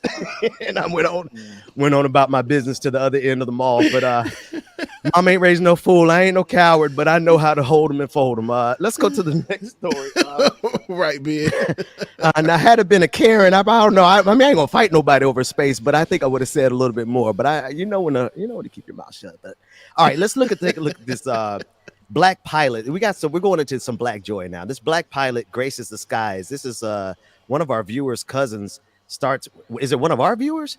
Viewers' cousin starts program for aspiring black youth, and this is from Kane. It looks like Kanye to me, but this is a Twitter handle at Kane12. Follow her on Twitter. They said, I hope it's okay to share this with you. This is one of our cousin, a supporter's cousin, featured on CBS, founder of Fly Compton. They're in LA and they wake up at 5 a.m. to get ready for work and watch the show. And they said they love us. So yeah, this is totally one of our supporters. Their cousin is a black pilot gracing the skies. Let's take a look at it. Giving young people the chance to dream is the mission of a California nonprofit that's taking to the skies with the next generation of aviators. Here's CBS's Chris Van Cleve. Release the brakes. 18-year-old Alicia Arnold's dream of flying for an airline began to soar after a chance encounter with a woman pilot. I used to always think only men could do it, and so I saw her and I was like, yeah, I can do this, and now here I am. Arnold and about 40 others ages 8 to 18 spend their Saturdays at Fly Compton, a Southern California nonprofit aimed at introducing inner-city kids to aviation. Are there students that you see in your class that you expect to see in an airline cockpit one day? Yeah, I would say about 40 to 50% of the kids. I'll see them in the cockpit for sure. There we go. Alaska Airlines pilot Ron Norman is one of Fly Compton's founders. The idea came early in the pandemic as a way to pay their aviation successes forward. You're up. You send a message that you can do it. I mean, a guy like me, from Compton, California, making it to this point, you definitely can do it. 93% of U.S. pilots are white, and only about 5% are women. Less than 1% are women of color. Seeing people who look just like me living this dream, it's just like, wow, I can become part of this community and hopefully make it grow as well. What's the altitude, 1,000?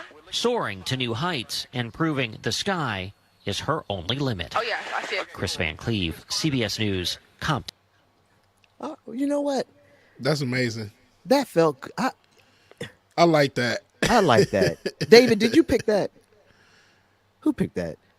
That was an whoever picked it. Shout out to y'all. That really. Oh no! Wait a minute. I'm dumb. There's our supporter who wakes up at 5 a.m. to get ready for work and watch our show. This was thank you so much for sharing that, because that's a really good thing. Now, here's the thing, guys. I hate flying.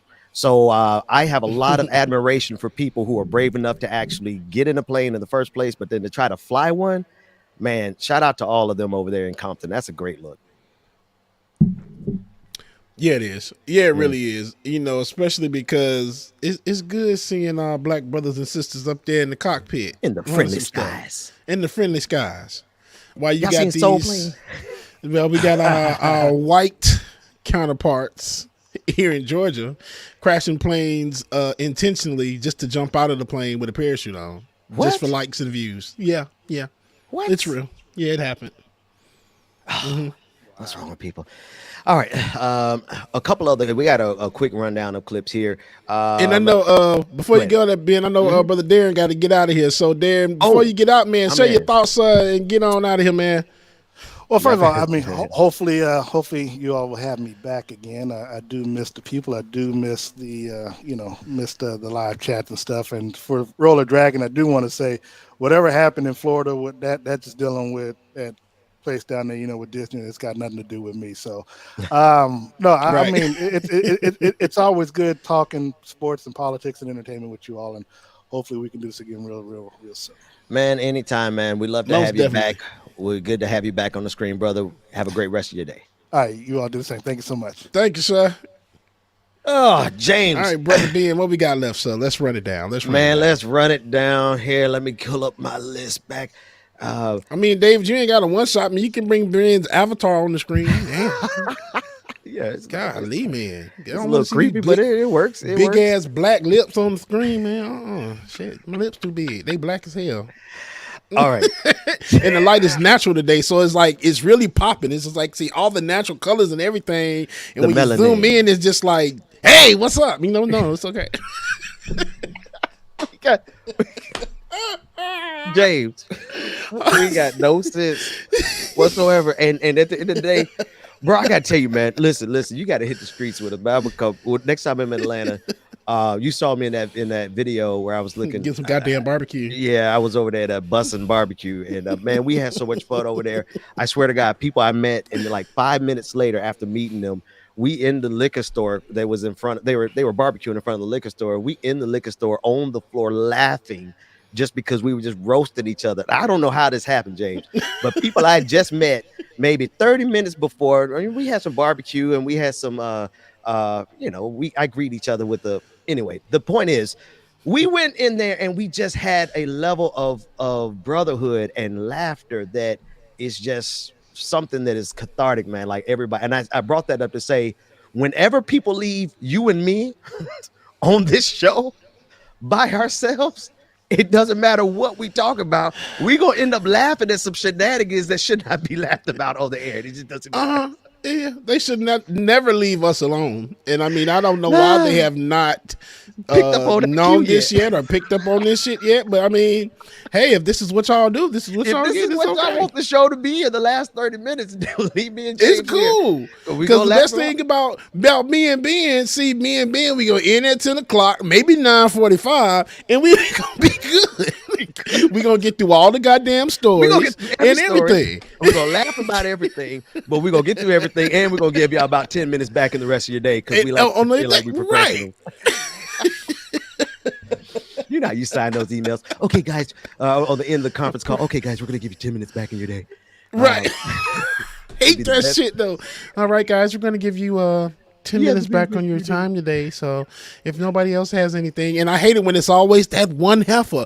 Hey, and unfortunately I am that heifer. Hey, last week we said that XYZ, and then there goes the 10 minutes back in your day, and I done actually added about 20. I'm that guy. I'm sorry. I am too. See? Because if we gonna meet, right? You ain't gonna waste my time and just we gonna get everything you asked me to come down these steps and walk into this conference room for. We gonna do it. Okay. As a matter of fact, I'm gonna bring up the stuff that you forgot about, Mr. Moderator. So, Mr. Moderator. And this could have been an email. Look, they told me last week, they're like, James, you're just so professional on the call, and you just have so much energy, and just like you're always optimistic, and I appreciate that. I told this man straight up. I said, hey, I appreciate that. I really do, but I'm gonna tell you, Trevor, I am known to shake the table a lot. So I'm just gonna let you know now. I am nice right now, but when I get to it, I like to shake the table. James. You know he don't know what that means, so I'm just like when I say shake the table, I'm going to press back on everything. No, I don't like it. But we don't decline. I know you're the client, but I don't give a fuck. I don't like it. How you tell somebody in their own business that you don't give a F if they don't like it? I fired a client. I fired a client one time. I gave them their money back. I said, take your money. And they were so mad. They were like, I can't believe you're so arrogant. You said, take your money. No, take your money back. Take all those stuff. I didn't care. I was like, because I would rather, what you're not going to do is, see, you're not going to hire me to do a job and then bring me down to your level of unprofessionalism. We're not doing that today. Anyway, moving on to the next story. This says, I promise you are not prepared for Tucker Carlson's last special trailer. It is called The End of Men. Okay, let's take a look at Tucker Carlson's trailer, The End of Men. The hell? Interesting. What the hell? Is this real? Once a society collapses, then you're in hard times. Well, hard iron sharpens iron, as they say, and those hard times inevitably produce men who are tough, men who are resourceful, men who are strong enough to survive. And then they go on to re-establish order, and so the cycle begins again.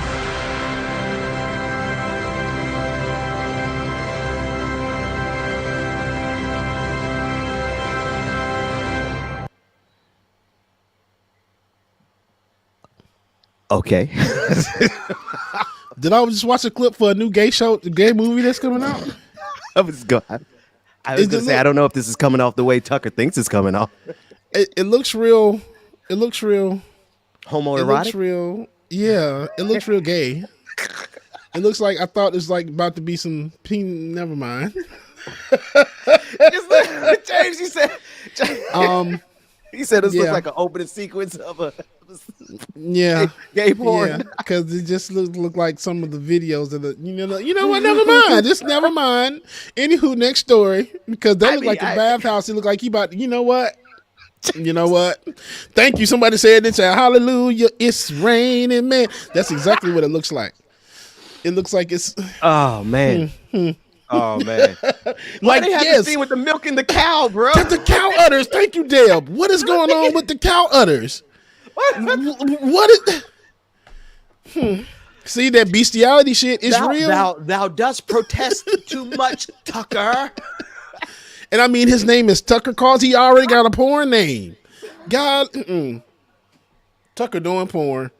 I'm not here for it. That is, okay. You know what? That's probably terrible for me to say. But if he got a corona ejection on his forehead, I can see that. I can see that. That's what his. You know what? That's what his forehead. You know what?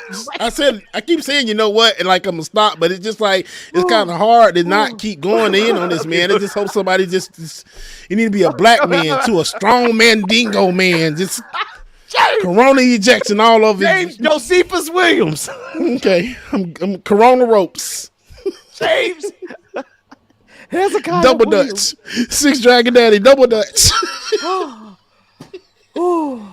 Did you call me Hezekiah? James name's Hezekiah Williams. Oh, Jesus. What kind of porn is this? And I'm not interested. I'm not buying this. Even if it's on Pornhub for free, I'm not watching. It's okay. Just some stuff, is, even if it's free, is just not good. This is okay. It's all right. Never mind. Tucker. Oh, Tucker. There was no bucket under the couch, so that means it was Tucker. You know what? Wait a minute. I blame Tucker. I blame Fox News for this. I blame Rebecca for not being here today for giving us this opportunity. Here is Pick a Struggle from Instagram, the LGBTQIA edition. Pick a Struggle. All right, let's check it out.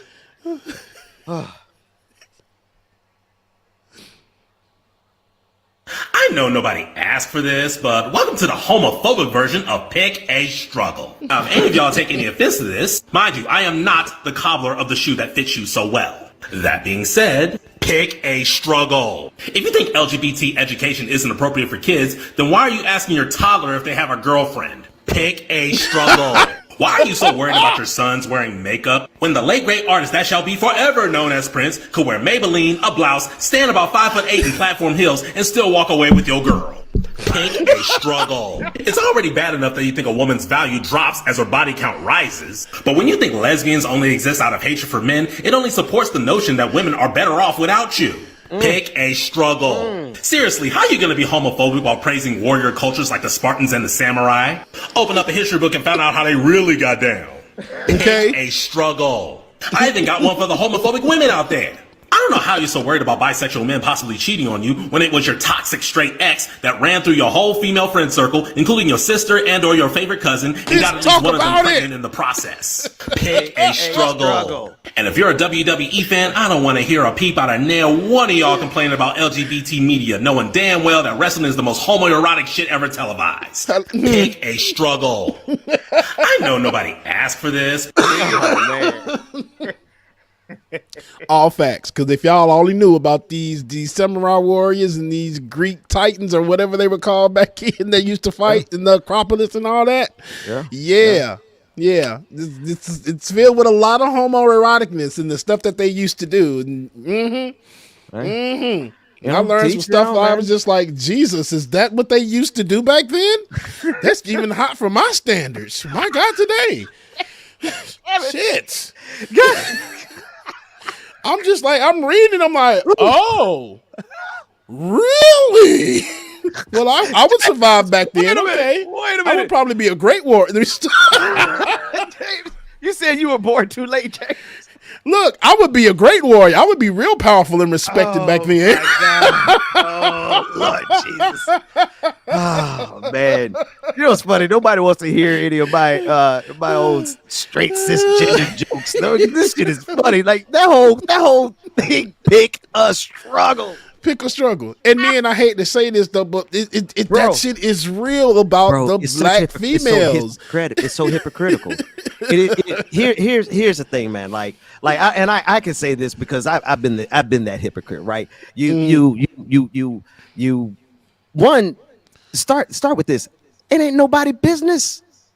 Exactly. It is nobody's business what's going on in your bedroom so long as it's consenting adults. And the funniest thing about it is the biggest people who got the biggest problems with the LGBTQIA community are the same people who try to pass laws so they can marry 12-year-old girls, 13-year-old girls. Check out Tennessee. So pick a struggle, but also pick, just go throw yourself off a cliff somewhere, man. We ain't got time for this. We ain't got time for this. They try to come for the alphabet gang because they ain't got nothing else better to do. Alphabet gang being the LGBTQ because you're trying to say all that, and I can do that. Yeah. Alphabet gang. See, and me, I have to practice it because I ain't gonna mess it up. LGBTQIA plus. Give me what's the next one? I'll give me next. Good job, Ben. Because damn that, gay, straight, bye. Remind me of that girl, that sister from she was being interviewed by that Step and Fetch It dude. I can't think of his name, but he was asking her about her being a whore, and then he said, "Well, how old are you?" And she said, "Grown." That's it. Sometimes you just answer, you just move on. All right, next video. Actually, hang on, I lost track of where we were. David, run whatever's next. I lost track of where we were. All right, Are we disappointed, surprised, or both? I'm not surprised by this, but honestly, it doesn't freak me out. But in the same vein, I've been saying some things for a couple of years. Number one, if you do not understand the internet, then you do not understand the world and therefore should not be running for office because the world takes place on the internet. Number two, if you are going to be running for office, whether it's civic, state, or federal, you should absolutely have to take a qualifying exam. And here's what I mean. You should have to take a health and wellness exam. We make our military do it. Why wouldn't we make our representatives do it? And I'm not even talking about the same health and wellness exam because obviously those jobs require different things. Number two, if you cannot pass the immigration test, then you have no business being in office because you know nothing about this country. And number three, yes, I think there should absolutely be a base knowledge exam because I need to know that my representatives are going to be understanding the bills that they are reading that are coming across their desk, as well as be able to communicate effectively with anybody, whether it be a scientist, lawyer, or religious representative, because they are supposed to be representing all of us. And right now, they're not. That was a TikTok from a pharmacist who said that they filled Alzheimer's medication prescriptions for members of Congress. That is, what did you think? Guys, I feel I got mixed feelings on that. And shout out Pascal, who was on the screen with us at this time. Pascal, happy Friday, morning, everybody. brother. What's up? Happy Friday, man. We need a bloop sound. We need a bloop bloop. Some kind of ding dong ding. Pascal, how you doing, man? I'm good. It's raining, man. Hallelujah. It's raining, man. Tanny Thank you, balls. Jesus. Hey, man. You didn't see that part? I'm sorry. I saw that part where he was like, the dude was standing there like, oh, right, balls, like his hand, but nobody saw that. Like nobody he got his acknowledged that. Like he got his little thing and like a machine that's just like. Sorry, we're going to talk about this other thing. Oh no, we can go to it. Oh, turn my balls. Hey, you got to put the right video up. Literally, it looks like he's standing his balls. I'm so sorry. I know you guys are on something else, but that's all I saw before. It's okay. We didn't like that last clip anyway. So I missed that last part. This last part right here. That's all news to me right now. About the filling prescription thing. Yeah, we don't care. They like 90 years old in Washington D.C. But go ahead. Right, we all know that. They be old. But that's like a new age version of Brokeback Mountain. Thank you. Wait a minute. Can I say that, James? Is that? I'm sorry. Yes, you can. I mean, because Brokeback Mountain is not indicative of anything in the Alphabet Gang community. Okay. I mean, that's the beauty of white folks going to go camping, and that's what they do. I mean, we just go to a park or a parking lot, like the baby said, parking lot. That's what he was talking about. And my balls. Like, why? You know what's funny? The default setting on this show is testosterone heavy. It's like we just go, we get out the pocket like dudes sitting in the basement somewhere, and then we straighten up as soon as women come in. Like, in other news, football. You know what I mean? Let's talk about football. You know what I'm saying? But when girls leave, they're like, "Do you tan your balls?" I got to go get this waxed today. Oh my gosh, these bald hairs are getting on my nerve, my last nerve. I am so sorry. I'm so sorry. I came in with the heat. I didn't mean to come in with the heat. You came in and turned it up. You turned us from 8 to 12. And speaking of turning up, Pascal, can you increase the volume on your mic a little bit? You sound a little low. Oh, okay. Yeah. Hello. Is that better? There we go. Yeah, that's much better. Okay. Let me try this again. Tan my balls. Can you hear me now? Okay. Ooh, and I bet them balls be so white. I'm sorry. No, Here we go. Let's move on to the next story. I'm so sorry. I know they just so white. I bet they be looking like the bottom of this mud. That is terrible. Hold up. All right, here we go. Real looking like raw chicken. You just made raw chicken. Take the skin off chicken, white folks balls. Bro. Oh, wait a minute. Wait, what is today? Where are we? I'm losing oxygen over here. Happy Friday. I'm losing oxygen. Okay, hang on. I'm so sorry. Happy Friday. See, I had moved on. Pascal came back in and resurrected the balls again, so I had to come back to it. Sorry, you guys showed it. That's the only thing I saw before I hopped on here. Oh man, I'm like, come on. Hey, no, that's so Jones Tucker. here. That's I'm so sorry. I am. Oh my God. David's trying to move on. He put the new clip on the screen. I am so sorry. David be like, can we please? But it is Guys. Friday. Okay, yes. Can we please be professional for 1 second here? Oh All right, my here we God. go. Left considers black conservatives to be traitors? It's For actually real? also because I got like 2 more that you don't even know about that I want to throw into the They're mix. even worse. Okay, here. All right, so wow. here, this is Please. a screenshot from Newsmax. Ben Shapiro mistaken for a black person. How does that work? Brett, give me the background on this. David. Does he got black in him? Second. What the hell? How is this happening? Yeah, I'm Oh wait. So it ties into Tucker Carlson because this is the gangbang that's going on, and Ben Shapiro is the gang banger. Yeah. Bang E. Him and Tucker Carlson involved in this game bang right here. Oh my gosh. This is it right here. Dingo James. Okay, no, we're gonna move to the next story. The Tony Awards. Okay, let's try this one. The Tony Awards is warning of removals from violence. The Tony Awards announced no violence policy prior to its 2022 show. Tony Awards announcing that one. We're not talking about that one. We ain't talking about that one. No, because it immediately went to about testicular fortitude, and I was like, maybe we should. I'm here for the gangbang. Okay. I'm sorry. I'll be cool now. I'm sorry. I'm 12. I'm sorry. Don't worry, I'm 11, so it's all right. We're good. So the Tonys did implement this new thing. They basically keep saying, keep your hands to yourself, right? Right. This is wild. Man, I thought you had something to say about it. No, I just wanted to make sure that I'm on the same. Talk about the right story. What time is it? I'm about to go to the beach. I'm leaving. No, you're not. No, you're not. Wait. I got something for David. David, I'm dropping something in Slack that you need to play that's related to Tony Awards and Will Smith, okay? Oh, yes. But yeah, I feel like this is the people just trying to make a statement when the party is already over. Nobody cares about this story no more. And they just want a couple of clicks from it. And unfortunately, our team just gave them some. So shame on us for extending this Will Smith story one day longer than it should have. Well, I mean, I feel like with the Tonys, well, one, no offense, who really watches the Tonys? That's number one. Right. No offense, because I love theater just as much as any other theater. They'd be doing good if they had a fight. But as far as them coming out with a no violence policy, it's kind of like, oh, okay, good on you. Yeah, good on you. You know what I'm saying? Like, I would expect it like Grammys, Emmys, stuff like that. And of course, I expect the Tonys, but the fact that they're literally putting that out there, going, "Oh, by the way, we're doing this no violence.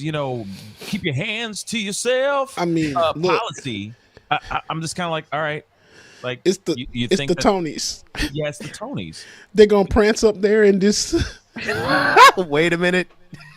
James, you introduced it. This is what this next video is. You're taking all the onus and responsibility is on James Josephus Williams. Run that clip, I guess. Terrified.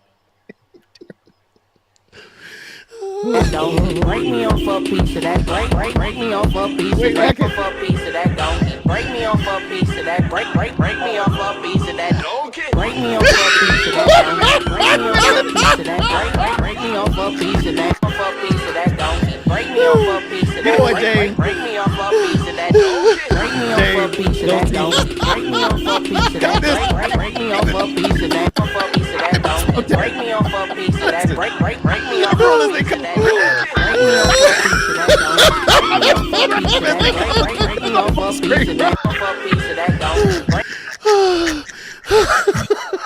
Hey, no cap, James. Because you are my boy, you are my homeboy, right? I was gonna send you that video because I knew you were gonna like it. Somebody sent it to me. I was gonna send it to you, ass. I was like, this is some shit James was like. Somebody had time today. Somebody had time that day to just Oh man, who got time to sit there and just move things around and time it out and then and Will Smith and time it out? Wow, somebody had time today. The internet has a lot of free time. Clearly, David. So I got, David, what's happening, man? I got two clips that when you guys Crank your mic up a little bit for us. You got 2 extra clips for us. How about now? That's a little better. What you got? Turn it up just a bit. I got 2 clips that I know you guys are all gonna appreciate. One, I'm not even gonna introduce, but Ben, you definitely have to look at the screen to get it. Okay. Okay. And the second one, someone stole from our girl B, but we'll get to that one in a second. Okay. Okay. Right, So without any introduction. All right, David. This is kind of dangerous, but that without man had a any BBL. I saw that same comment. I'm getting weak.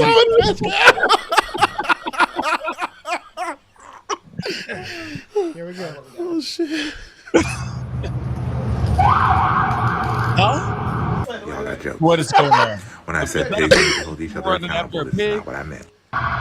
Wait, one more time. Y'all got jokes. When I said pigs need to hold each other accountable, this is not what I meant.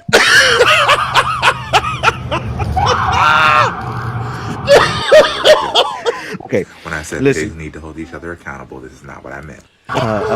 Ladies and gentlemen, non-gender conforming individuals who are listening in our audio audience, you cannot appreciate the value of this clip because you cannot see the warthog. I mean, this is the biggest pig I've seen running about as fast as the police.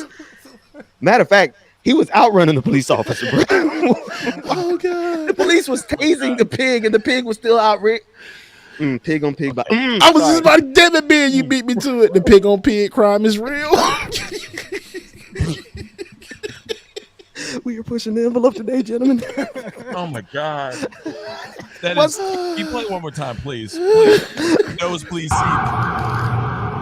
Y'all got jokes. When I said pigs need to hold each other accountable, this is not what I meant. All right. Y'all got jokes. All right, David. All right, David. I would like the audience to know that I, as the black man, did not pick that video. No, I absolutely. But David, as the white man, picked the pig video. Not that I care. Props go to our Discord. That one came from Discord. That came from our Discord. Our community definitely drops. Oh my goodness. There's too much sometimes. Yes. Have mercy on us, bro. Okay, David, you did good, David. I'm proud of your selection today. I was a little bit concerned. What's the next one? But what about? I want to see about the gangbang with Benjamin. The gangbang on your episode. What time is your show coming up, Pascal? You can follow that on OnlyFans/DJX3C. OnlyFans/DJX3C. I have the exclusive footage of the right gangbang. The rightest gangbang. You said the whitest? The rightest. Oh, no, I mean, at least make it black, bro. Like, I mean, okay, here we go. But he was running after a black pig. He was. You saw that too. Next thing you know, that it's got cut off, but he probably shot him. Oh Lord! God damn it, James Pascal. Moving on. I'm not gonna laugh at that. Mine. You weren't here with us when a patron of ours, B, came on a long time ago, twice actually, to give us a rehab pitch. Oh yeah. For Karens. And we made a whole video out of it because she just did such a great job laying out what issues Karens need to have dealt with. But and I'll have to give you the video so you can compare it to this one that we're about to play. Yes. But somehow this feels like it's too much of a coincidence. Okay. And B, I got your back. All right. Let's take a look at it. Hi, fellow white people. Are you having a sad because that family's enjoying a picnic in the park while being black? Did that customer in front of you just speak a language that makes you irrationally angry? Well, this is a great time to try. Mind your own f***ing business. Mind your own f***ing business. You'll be able to grow the f*** up and act like a decent f***ing human being. Our patented technology allows you to pull your head out of your ass and see the world beyond the brim of your MAGA hat. Hi, honey. I saw some black people at the Starbucks today. Do you mind your own f***ing business? I sure f***ing did. Stop bothering those nice people today with mind your own f***ing business. Side effects may include not harassing people, no one getting arrested or murdered by police, a general sense of well-being for people of color, a lack of internet fame and or trolling and coexistence. Please consult your doctor if you are still a piece of shit after minding your own f***ing business, as the symptoms may be a result of a deeper problem and require further treatment. Now available at Anthropology and Whole Foods. Hi, fellow. Good on them. That's some good work. That's quality H2O right there. Okay, I do remember seeing this video. Yeah. So are we going back to the gangbang video now? Oh, come on, James. Well, speaking of Karen, real quick. I mean, this is kind of old, but I wanted to share it with you guys if that's okay, David. I'm going to send it to you. You can look through it, David, to make sure it's okay. But I do have a song about Karens. Oh man, play it, man. What? Like I send it to him. I send it to him. So maybe he'll play it, maybe not. But you know, I do want to see. I do want to see Ben Shapiro get like a train ran through him though. Coronal ejections all over them. Just saying. I mean, he's here for it. I mean, he gives me twink vibes. So oh my god, man! You had me at this show is next level. This thing's just like it just doesn't even matter. We go wherever the hell we want to go. Trying to handle a whole bunch of baseball bats. So I'm just like, all right, third legs, man. Here though, you know what I'm saying? What happened here though? But David, what? You're back? What's up, man? We're gonna. I can't really. I don't have time to test to clear it. So. Wait. It's your video, right, Pascal? Yeah, it's the video that you did on your. It's your Karen video. It's a parody song about Karens. It's a Justin Bieber. It's the parody song. Yeah. So, David, go ahead and pull it. Go ahead and pull it before we get out of here. Pascal, what time are you on today? Not until much later on today. To be really honest. I had a very late night with the show last night with my night show. So I still need to do a whole bunch of stuff to get ready for. So I'll probably be on like this afternoon, like around noon today. I'm kind of being very. I'm just rolling with the punches today. You know what I mean? Okay. No. In other words, you're being lazy as hell. You stop playing. No, he's a free man. That's not lazy. That's the prerogative of a free man, a man who gets to make his own schedule. I'm a stud. Give us our. I'm a stud. Give us frito. What's the name of this? It is. It's just Karens. It's Karens. It's a Justin Bieber intentions parody. So there it is. Yeah. Let's take a look at it, David. Don't judge too hard. Triple beef, Skittles. You girl, I'm white. I'm girl, white. I'm girl. I'm gonna tell them there's an African American man threatening my life. Please tell them whatever you like. This song goes out to. I can't stand you, dude. Lighting your eyes. Let's go. Got my camera out, don't need no filter. Cause these women really think I'm a killer. So extra and got everybody staring. I'm surrounded by nothing but Karens. Stay in the public, acting up, losing your head. Heart full of shame, and now you're about to call the feds. What you're doing really don't have no bearings. I'm surrounded by nothing but Karens. I should stop your mom and dad from making you. Cause they did a bad job of raising you. Get out my way, you're so rude. I'm recording now to make the news. Everybody throw shade on your name in these streets. You need help, you need God, you need pot, you need sleep. Please take it easy on the booze. You got a mean streak and a short fuse. You about to lose it. I don't need no filter. Cause these women really think I'm a killer. So extra and got everybody staring. I'm surrounded by nothing but Karens. Stay in the public, acting up, losing your head. Heart full of shame, and now you're about to call the feds. What you're doing really don't have no bearing. I'm surrounded by nothing but Karens. No pretending, you condescending. Girl, come on, rap. Girl, what the heck you thinking? Bars. You be reciting lyrics. You're in your feelings. You 50% a minion. Girl, you're really tripping. Supposed to be social distance. This is stressing, cause you don't listen. You're the worst thing. And and I need a witness. I'ma find out where you work so your boss can see this. Got my camera, I don't need no filter. No Cause women filter. really think I'm a killer. So extra and got everybody staring. I'm surrounded by nothing but Karens. Stay in the public acting up, losing your head. Heart full of shame and now you're about to call the feds. What you're doing really don't have no bearing. I'm surrounded by nothing but Karens. Ooh, ew. That's it. A lot going on. Hey, y'all give it up. Shout out to Pascal, man. Brother Pascal, nothing but Karens. Bro, look at that. We're gonna do some music together one of these days, bro. Bruh, that was amazing. Because especially all the videos, you did that, man. Awesome job. Awesome. Man. Pascal. I would say y'all go and support him, but he got more supporters than we got. So anyway. That's a full-on lie. Come on, that turned around real quick. Come on now, Benjamin. Man, we love you, bro. We love what you're doing, man. That's a good ass video, bro. You gonna help us get some views? You gonna help us get some views? Hey, I'm with it. Come on with it. We got to connect on the merchandise, though. Oh yeah, I'm seeing that hat, and we got to connect. We need on that that. genius. Yeah, I got that merch on point though. You know what I'm saying? I got that merch on point though, love. Okay, you know? so I got another serious thing though for y'all, real quick before we get out of here. Oh no. So just looking, David, play the damn gangbang clip. Oh Lord Jesus! Wait a minute, hold on, David. Don't do anything. Balls. Wait. I'm not sure how to respond in this moment. I don't know if it's a joke or if you're serious. Oh my God! What? Oh, that clip. Yes. Ben, what the hell? You thought we were gonna play a real? This is YouTube. I was like, wait a minute. You go to that for Twitter and Pornhub. Come on, man. Wait a minute. Considers black conservatives to be. This is too much, man. This is I great. really want to know how they made this mistake. Did it?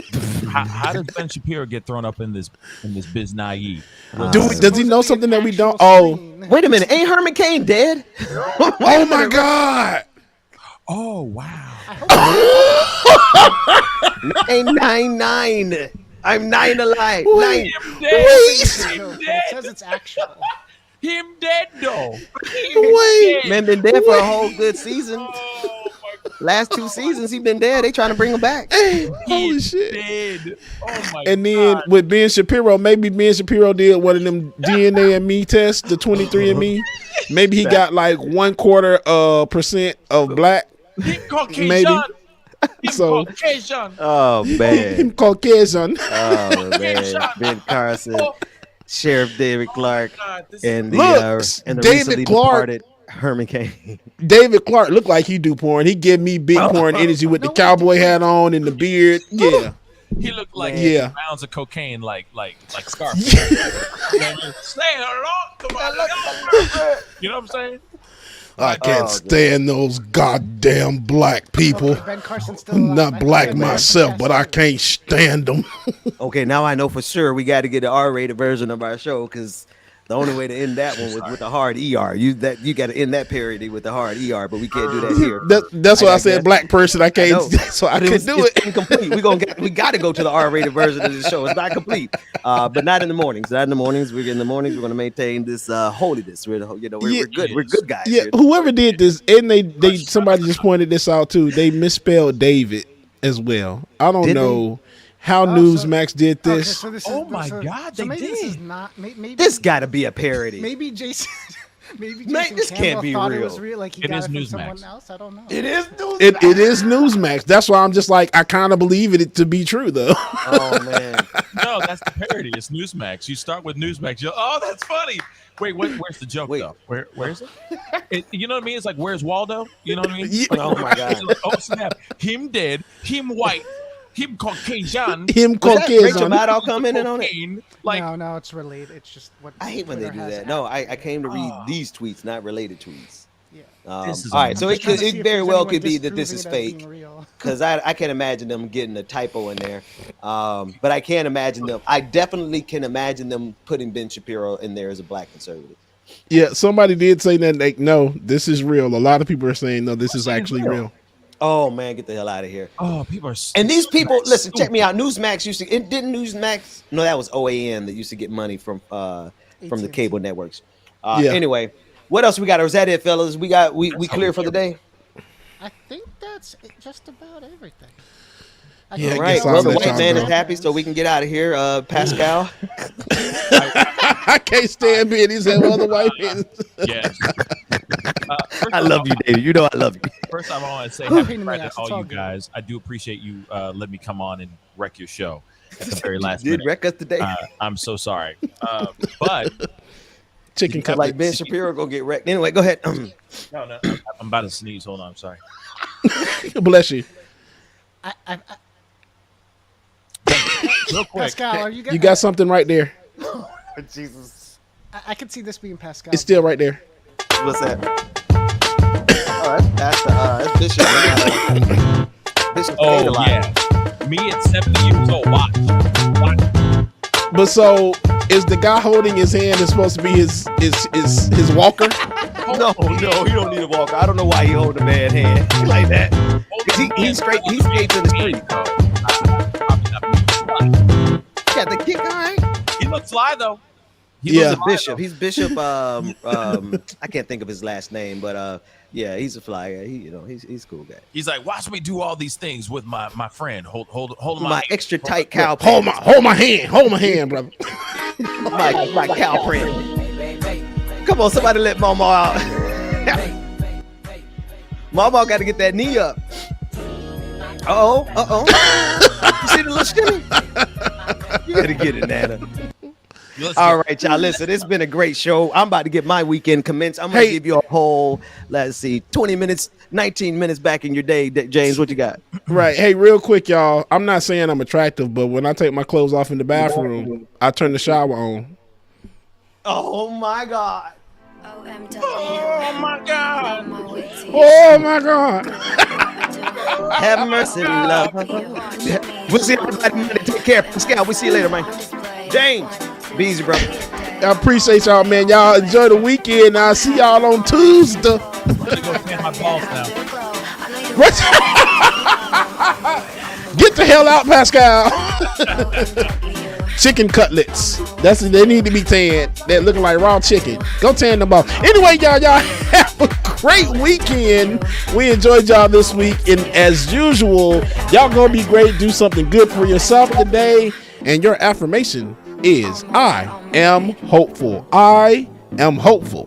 Hopeful that you'll get them balls tan. All right, y'all. Love y'all. Mean it. We'll see y'all Tuesday. Deuces. On my way to the best thing that you've ever seen. You know that you bow to the queen. You lose all your senses and reason. I'll give you something to believe. OMW. On my way to you. Good at what I do. I'm OMW. OMW. On my way to you. Good at what I do. I'm OMW.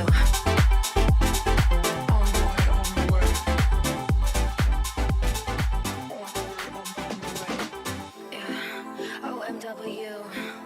Nothing left to prove. So enjoy the view, taking a picture like Malibu.